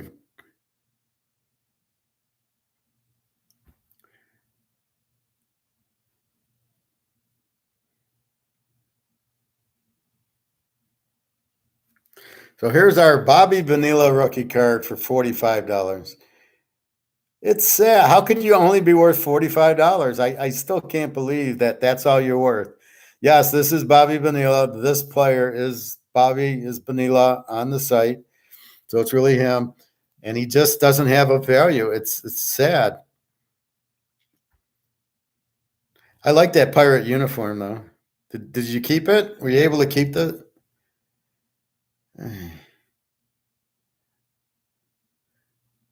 And I didn't know he played for the White Sox. Apparently, I didn't. This is his real rookie card, $79. Oh, Bobby. Oh well. Unit for the gamble. Call it a day. Okay, Phil. Right, Alex. Nothing wrong with that. Like sports gambling, don't bet anything you're not willing to set on fire. This is kind of how I look. I have no problem that it's a collectible. I do have a problem that it's money. So it's fine that you understand it's not money and it's certainly not gold. There's only one gold, and it's the actual gold coins I show. It's a collectible, and I'd much rather be in Mantle than that. I know you're joking, Bobby. I understand your logic, but I think Bitcoin will hit at least 100K with 3 years. But again, there's no reason. And what will it go? So will you think the Mickey Mantle card will hit 100K, or do you think the Mickey Mantle card would go higher than the Bitcoin? And the Mickey Mantle people can hold and buy, and you could give it to them where you can't do it with Bitcoin. So again, you're basically hoping it goes up in value versus gold, which will have to go up in value. And that's where my argument takes me is gold's money, gold's an asset, gold you can hold, and everybody will accept it. And that I want to take Bitcoin. If you wanted to buy my picks, I would not take Bitcoin. If you wanted to give me silver and gold, I would take that in a heartbeat, but I would not take Bitcoin. I'm not set up for it. I don't know what to do with it. I don't know how to get it. I don't know how to sell it. And then all I'm going to do is get US dollars for it. I'd rather buy gold and silver, but that's okay. They're compressing the price. Phil, I have thousands of sports cards collecting dust. I collected comic books and cards at worst possible time, the 1990s. Be careful, Phil. You have a lot more value than you think you do. Do you have a Joe Montana rookie card, Jerry Rice rookie card? Do you have a Tom Brady rookie card?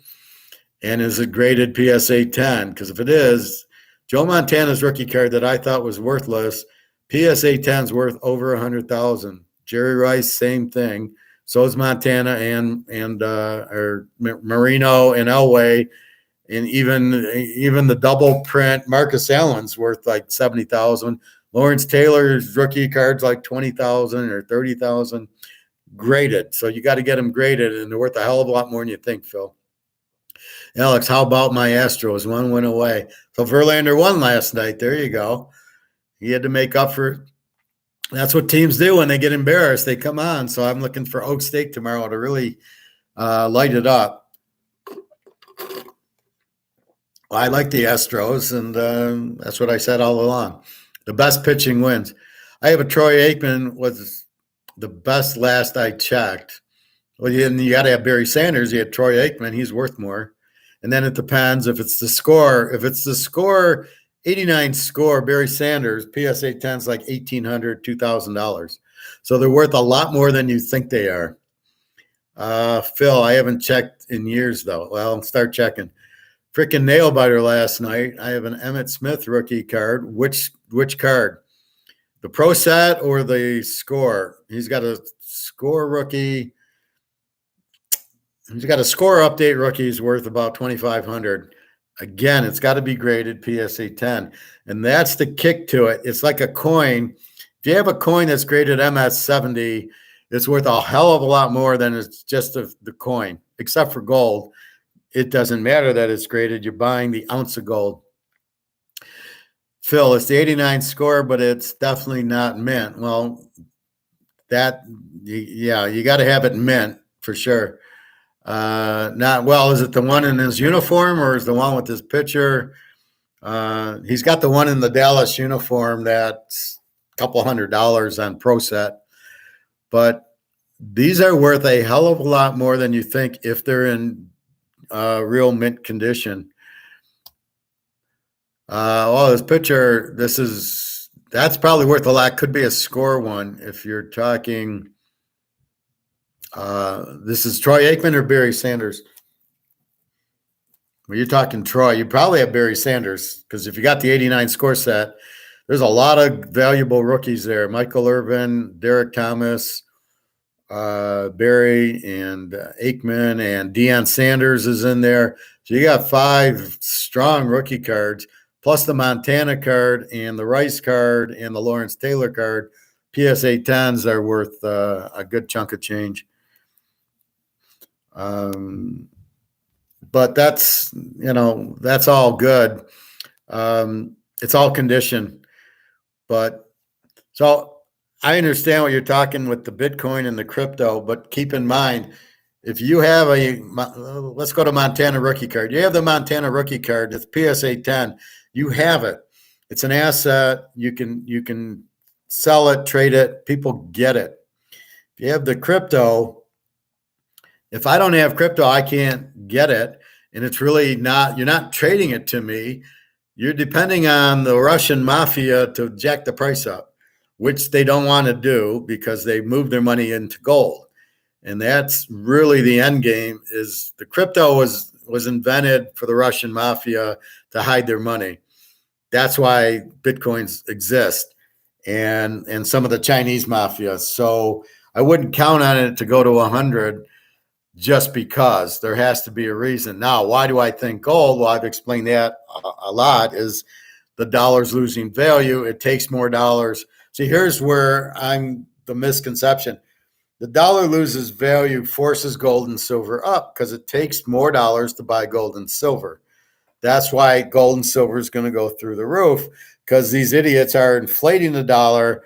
That's why I ripped this to show you this is what the dollar is. It's paper and it's worth crap.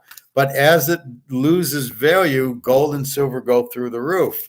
Gold and silver are being price fixed right now, but that's just about over. My friend on that one I showed you, Bobby, he came out with 98 today, and there's such a disconnect because all the banks are selling they're buying gold and silver because they can't dump their derivative bullshit that's fixing it fast enough, because the Fed won't be able to help them because they can't print more money with the data as it is and the inflation. They can't print enough to cover the banks. So the banks are fucked. They got all these derivatives that are keeping the price down, all about to break, and they're going to lose trillions. So as fast as they can, they're buying gold and silver.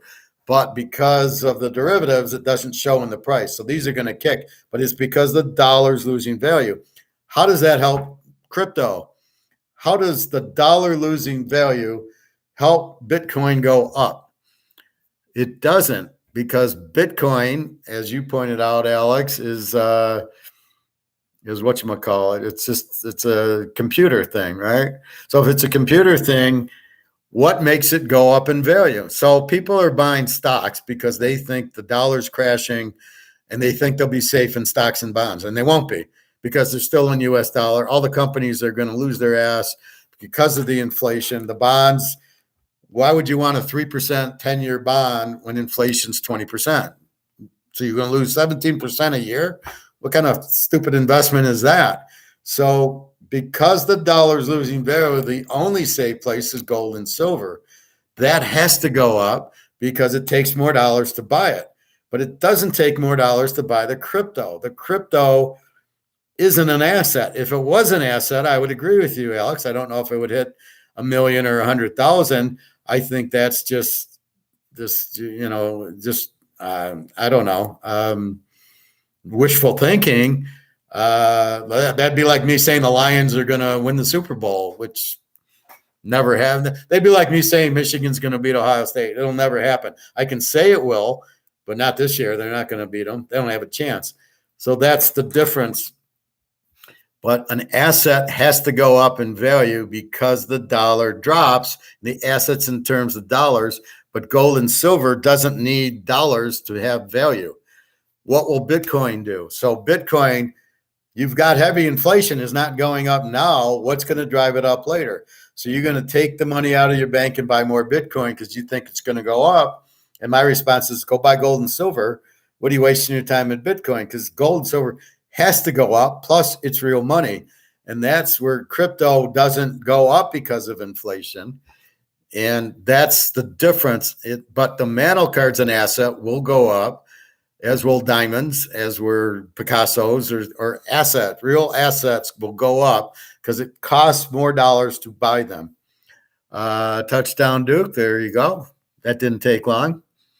Yeah, I like Duke's. Very good, very explosive.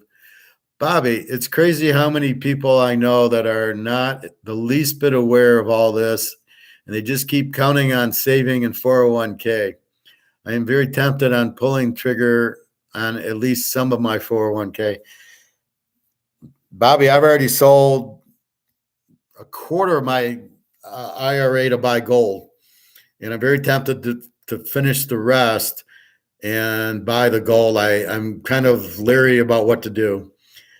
Phil, yeah, I don't expect SS to be around for me, and I'm an older millennial. Phil, Social Security's broke. They got to print the money to pay it out.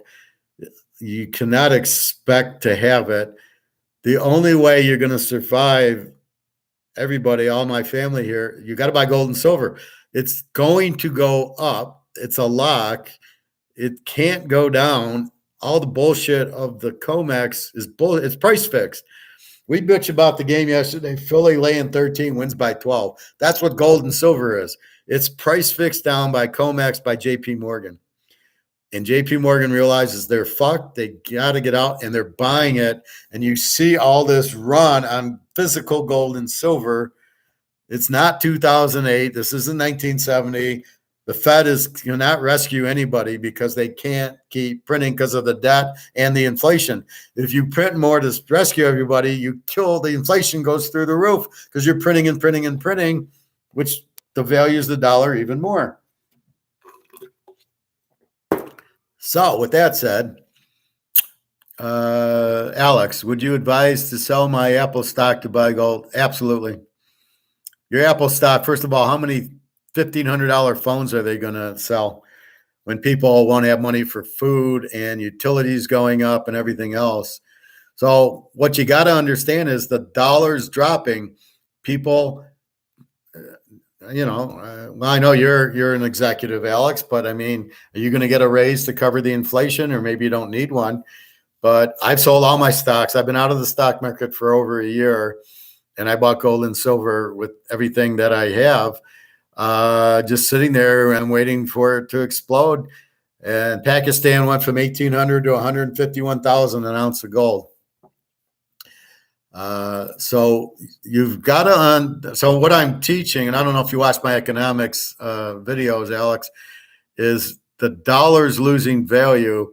So you're going to buy a $1,500 Apple iPhone or eat or pay your utilities. And that's what it comes down to, the value of the money going down. The value of the Apple stock, their cost will go up, but they won't be able to charge more for it.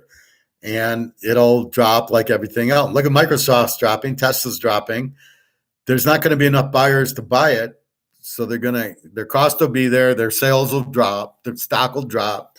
So maybe you sell half of it now, but I am totally 100% out of the market. Phil, agreed, Professor, not expecting it at all. Phil, I buy as much as physical coins as I can. Don't buy coins, buy gold and silver. Sounds like we need to invest in cans of Spam.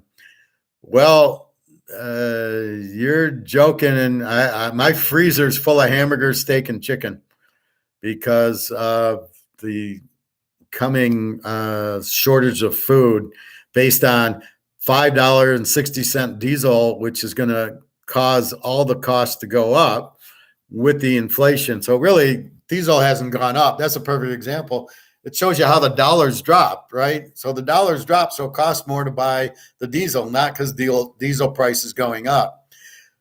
So what the government's doing is artificially keeping the price of regular unleaded down so we can afford it. But this is why there's going to be a mass shortage of food. They're not going to be able to ship you the food because the trucks need diesel to drive from California to Detroit. They're not going to be here. Or in Bobby to Florida. How are you going to get it? So I advise you, Bobby, to start fishing and then buying a freezer to put your fish in so you can eat next month. I need to get my ass back to that coin store to grab some buffalo. If he's got, they're out of them. This is the point. They're running out of. My guy had no gold and a little bit of silver. That's my point. They're not having it to buy. And once the reset happens, it'll be it's going to be 2,000 an ounce of silver. How are you going to buy it?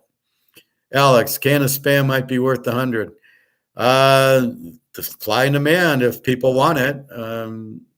I'm buying my hamburger at $4 a pound for sirloin, and I buy 3 pounds at a time, and I shove it in my freezer.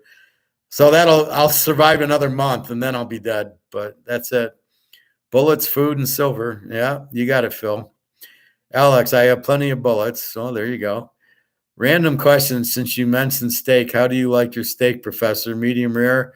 Yeah, medium's fine. I watched the Gordon Ramsay, so a little bit of pink inside, but I used to like it like well done, but I don't do that anymore. I do medium, maybe medium well, but in the medium area. UMass in the end zone. Wow, I didn't think UMass could score a touchdown. They're playing what, Connecticut? Yeah, I mean that's a good game to show on a Friday night. Connecticut's laying 15, over under 40. So good for UMass. I hope they win. Oh, well, that's good, Bobby. Yeah, I cook my own. I hate going to like Morton's and it's like an $80 steak, and I'm like, oh, I could go to the grocery store, buy an $11 New York strip. Even if I wanted a grass-fed one, and I could easily cook it here and make it better than they cook it there. So I watch a lot of Gordon Ramsay just to see how he cooks, but he puts a lot of sweet shit on it. That's what these gourmets do. It's like candy, so it tastes sweet. So you like it, but I don't know how healthy it is for you. But that's all they do. So everything tastes good because there's sugar all over their little gourmet foods. So anyway, I'll be back on at 10 o'clock tomorrow with looking at the lines. Hopefully Spencer Sanders plays, or I'm not too worried about the backup on Oak State. I'm sure he's good because I like the coach, and he's going to have a good backup. Yeah, absolutely under. Figure that as an Army-Navy game. And Navy played Air Force to a 10-7. They both run the ball, and they both know how to defend their running because they practice it. So look for a very low-scoring game there. And then the lock's always Army-Navy under. As long as the over-under is more than 20, we lock the under. So what else can I say? So, again, be careful with crypto. Don't put too much into it. And if you've made money like Phil has, I'm happy for you, but now is not the time to be in it. I trust Gundy to have the backup ready. Well, now that they know he's injured, and again, we don't need much, and Kansas has no defense, and Kansas can score. So I definitely look for Kansas to put up their 40, and then Oak State, to get all we need is 20. What's my over-under is well, I got like 64, so I need 58. So if I get 40, I need 20 from Oak State. They're not going to get shut out again. I guarantee you they're pissed off. That's not my big play tomorrow. It's a good play, but not my big one. Anyway, so be careful. You must look at things. You want gold and silver because they will hold value without the dollar. Bitcoin, I don't know what the value is without the dollar, and it won't go up because it's not an asset. As the dollar loses value, Bitcoin won't go up. Now, per Alex, he's saying, well, you know what? It's people are going to get scared and buy it because they don't want to miss out. But that's really the gold and silver. And once people see gold and silver start going up, they're going to be lines out the door a mile long to buy it at any price because that's money and that's what people are going to want to get into. Not necessarily Bitcoin, because if Bitcoin doesn't go up and I got a choice and I see gold rising to 20,000, I'm getting my ass in gold, not Bitcoin. So just be careful with it, Alex. If you got profit, take your profit and play it. So I was at my Toyota dealership getting an oil change that I trade them football picks for my oil change. And the guy says, I got Bitcoin. He says, I bought it for 35,000. It went up to 100. I says, are you taking your profit? No. It'll keep going. Oh, really? So now that it's at 19,000 or 18,000, I kind of look at him like, well, you thought I was fucking around, huh? And I said, take your profit and play the rest. So keep your 35 in there if you want, but the other money you should be in gold and silver. So I'm wondering if he did it, because I haven't seen him in a few months, to see if he did it. Because the problem is, if you don't cash out, you're going to kill yourself. If you're playing blackjack and you started with $5,000, you're up to 25 grand, and you don't cash it out and you lose it all back, there is no worse feeling than that when you had 25 grand and then you walk out with zero. So you got to put your winnings, you lock your winnings up always. So if you guys are up in Bitcoin, take your winnings. You can play out a little bit, but it ain't going to 100,000, Alex. I will bet you it won't. There's no way.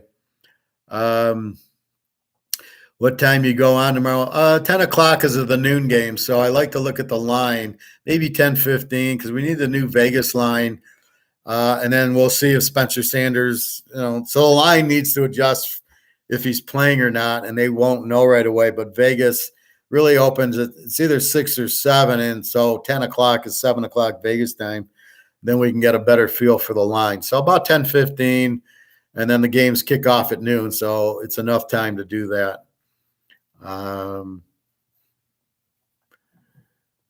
Phil, haha, nice trading football picks for oil changes. Oh, I do for all sorts of things. People realize how good I am. They start, I get a lot of trade offers. I'm waiting for gold and silver, though. Bobby, yeah, must take profits. You'll be wanting to kick yourself. Like I said, I was this was in the 70s. And Mark Herman was at Purdue. And I had a lock on Purdue over Iowa, and I won $1,700 that day. And I lost 9 of it back in the pros, and I was never more depressed. Even though I had won $800, I was up 17. And in the 70s, that was like a lot of money, not like now. And that was the worst feeling. And even though I had won, the net was 800, I was up 1,700. And I said, it wasn't fucking worth it. Even if I got to 2,500, the difference between 1,700 and 2,500 back then was nothing, right? But the difference between 1,700 and 800 was huge. So you take your profits. And it was just, I had a real bad Sunday, as good as my Saturday was. And that happens a lot. I'll hammer Saturday, and then Sunday's like, what the fuck? Bobby, or Alex, what time tomorrow, Howard? Sorry, I missed what you said. Figure 10:15, 10:30. I'll be on, checking the lines, checking the injuries. And again, we can't go to your site because it's fantasy, and I don't think there's fantasy in college yet.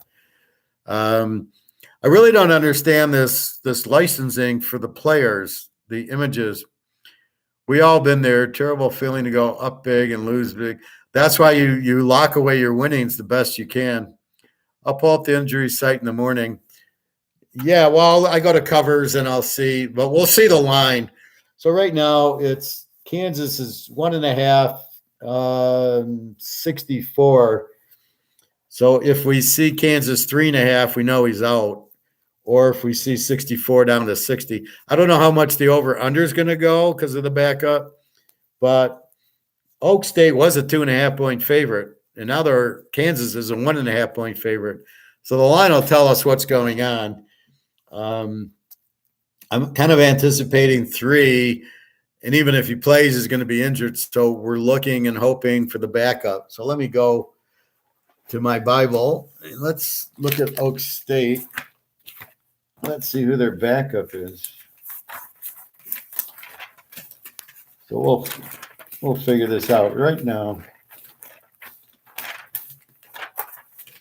Big 12.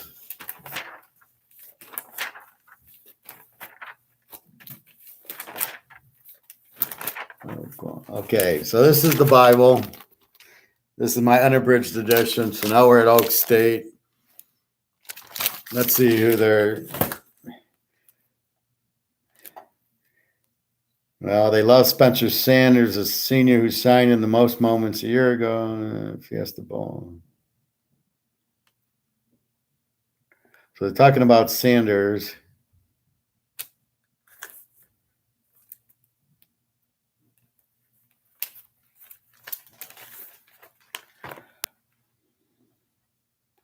Then they get into the offensive line. So they're really not talking backup.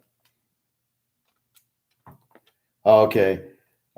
Shane Illingworth is the backup. Oh, no, that was 2021. Oh, here's the backup. The backup quarterback's Garrett Rangel, a freshman. Now, before I would worry, but now I don't think I worry about it as much.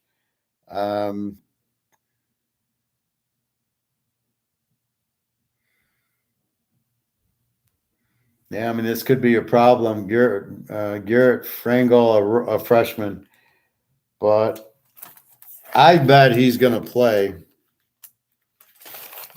If I know Spencer Sanders, they got embarrassed last week. I just don't see him not playing. But yes, they got a freshman. They got a freshman backup. So they're playing Kansas. Me and Alex, good quarterback, could put up 30 points for Oak State against Kansas. Very weak defense that they score a lot. So it's a beautiful over. But if he made the trip, he's going to play because otherwise he wouldn't go. He'll take the needle, and that's all we want. Take the needle and throw 3 touchdowns, and we'll be happy. Anyway, so again, the mantle card goes up because the dollar drops. The house goes up because the dollar drops. The stocks go down and the bonds go down because the dollar drops. And anything that's not an asset will not go up. That's the problem I have with crypto. The fact that it's not an asset, so it won't go up as the dollar loses value. And then it's, to Alex's point, well, people will want to get in before they miss it. And my point is, but I don't know that that's where you go. I think you go to gold and silver to get in before you miss it. But people are so brainwashed against gold and silver, they don't understand. But meanwhile, what's going for us is the rest of the world, Russia, China, India, Saudi Arabia are all buying gold hand over fist. All the central banks in Europe and Asia are buying gold. And why would Putin own 13,000 tons of it and China own 25,000 tons if it wasn't good? So the U.S. is going to get fucked. Everybody who doesn't own gold and silver is going to miss the ride. And if you're expecting crypto to go up, it's not going to happen. People might, but even if people buy it, what makes it go up in value? I know the dollar dropping makes gold and silver go up. I don't know what makes crypto go up because it's not real. It's not an asset. And it's just computer language that, people want to believe it's money and want to use it, but you can't transact in it. You can't pay the grocery store in crypto. I could pay in silver. And I have paid at a restaurant silver. They will take it. So that's the big key to what's really going on. So just be careful. Buy gold and silver. If you want to buy crypto, buy a little crypto, but you're not going to make money in crypto. There's no point in, look, if I thought I could make money in anything, I would invest in it. I'm out of the stock market and I've never bought crypto because it's a pyramid scheme. You can't tell me why it goes up. And I don't think 21 million is limited. When I got a 362 count Tom Brady rookie card, that's a little bit more limited than crypto. 21 million is not limited. 300 is. I got a 101 Steve Eiserman card. That's pretty limited. So I'm not buying the crypto. Again, Alex really couldn't answer. All he could say is, well, we want to get in before it goes up, but why is it going to go up? Well, we think it will. Well, okay. I'm not thinking gold and silver go up. They will go up. I know they'll go up. That's because the dollar drops. So you got to give me that because for crypto. It's going to go up. Why? And if people buy it, don't somebody have to sell it? So where does it go up? In other words, if there's 21 million ounces of crypto or whatever you want to call it, the only way I can buy it, since it's limited, is somebody has to sell it. So if 1 million gets sold and 1 million get bought, how does the price go up?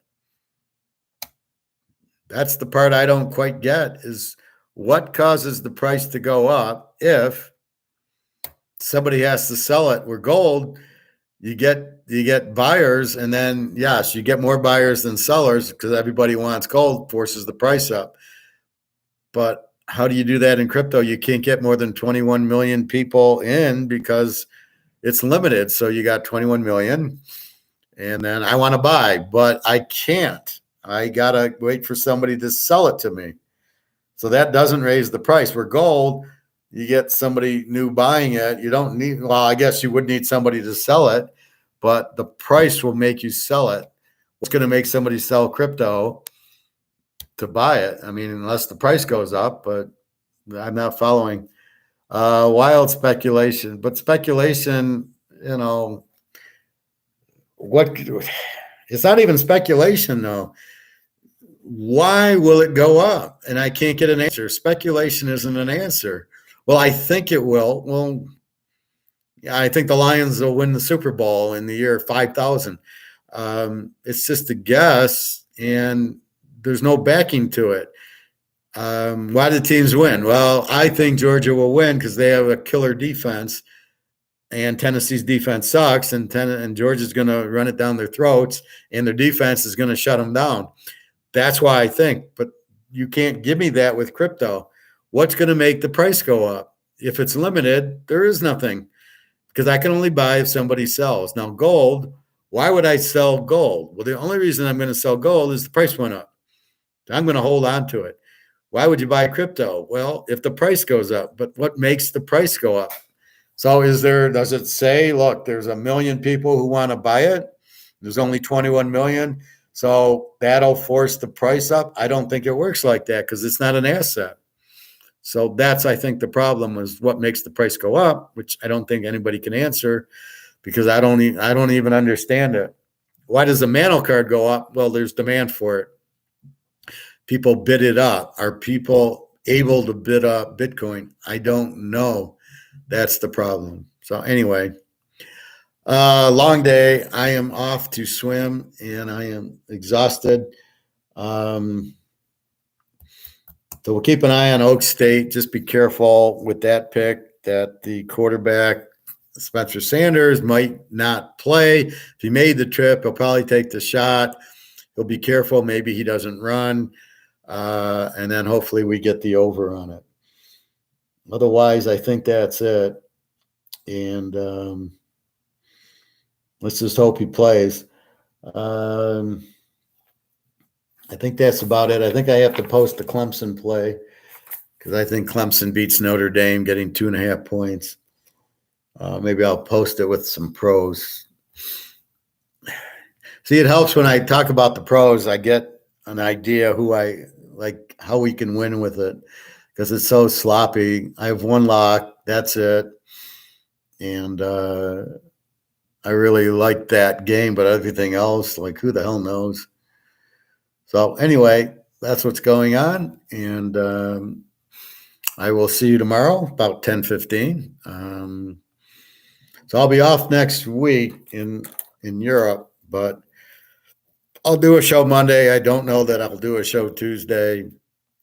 And then I'll post, but you can email me, www.teaserking.com, and email me, and I will look for emails. But as far as the video, I don't know. I'll be in a nice hotel with my girlfriend in Portugal, so it's probably not on my mind to do the videos, and I haven't seen her in a while, and she lives in the Ukraine, so she needs some protection. I'm gone for a week. I'll leave Tuesday, get there Wednesday, and then fly home the following Wednesday. But she's been in a war, I mean, in the Ukraine, getting bombed. She told me once, she says, well, we had a bus stop, and then the Russians hit it with a missile, and now we don't have a bus stop anymore. Can you imagine being bombed in the fucking middle of your city? I mean, it's insane. And they've got the defense system. So a lot of the times that they'll send a missile in, and then they shoot it up like the Israelis, and they'll blow up the missile before it lands. They do have that in just every city in the Ukraine. It's amazing. But that's what you have. Well, isn't it? I mean, and I don't even know what the war is about. I thought it was about oil, but I'm not even sure it's about oil, or it's about the U.S. wanting the war so the Chinese can see how the Russians do, or I don't know. It's all about the Chinese. I mean, they're controlling us, and if you notice, it didn't start till after the Olympics. And if you notice, China got the Olympics, the most ruthless country in the world. So anyway, just be careful. Buy your gold and silver before it runs out, and it's running out very, very fast. The coins will be okay. The big James Bond bricks on Goldfinger won't be. They'll be gone, and just find a vault to store it in, somewhere safe. And I'm going to do a money heist, so I'm going to put brass in my safe. So people steal my safe, they think they're getting my gold. They're going to get brass, and the gold will be somewhere else. Professor. All right. So I guess that's it. I'll see you tomorrow, about 10:15ish, and we'll just go through the lines and then see if our buddy Spencer Sanders is going to play.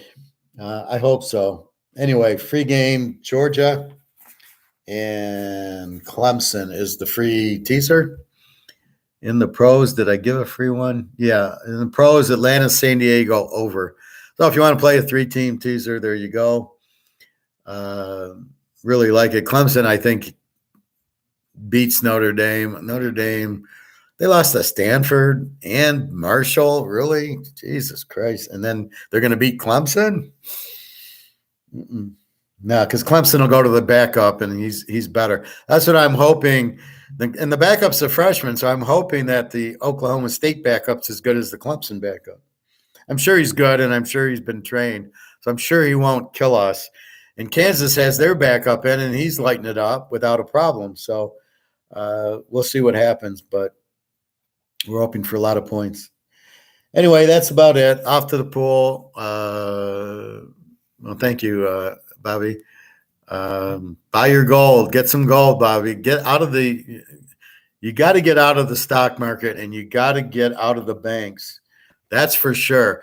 If worst case, you got your money at home, you put it back in the bank at worst case. But that's what I tell people. Buy your gold. In the worst case, go buy your dollar back. See if you want to trade it back in for dollars.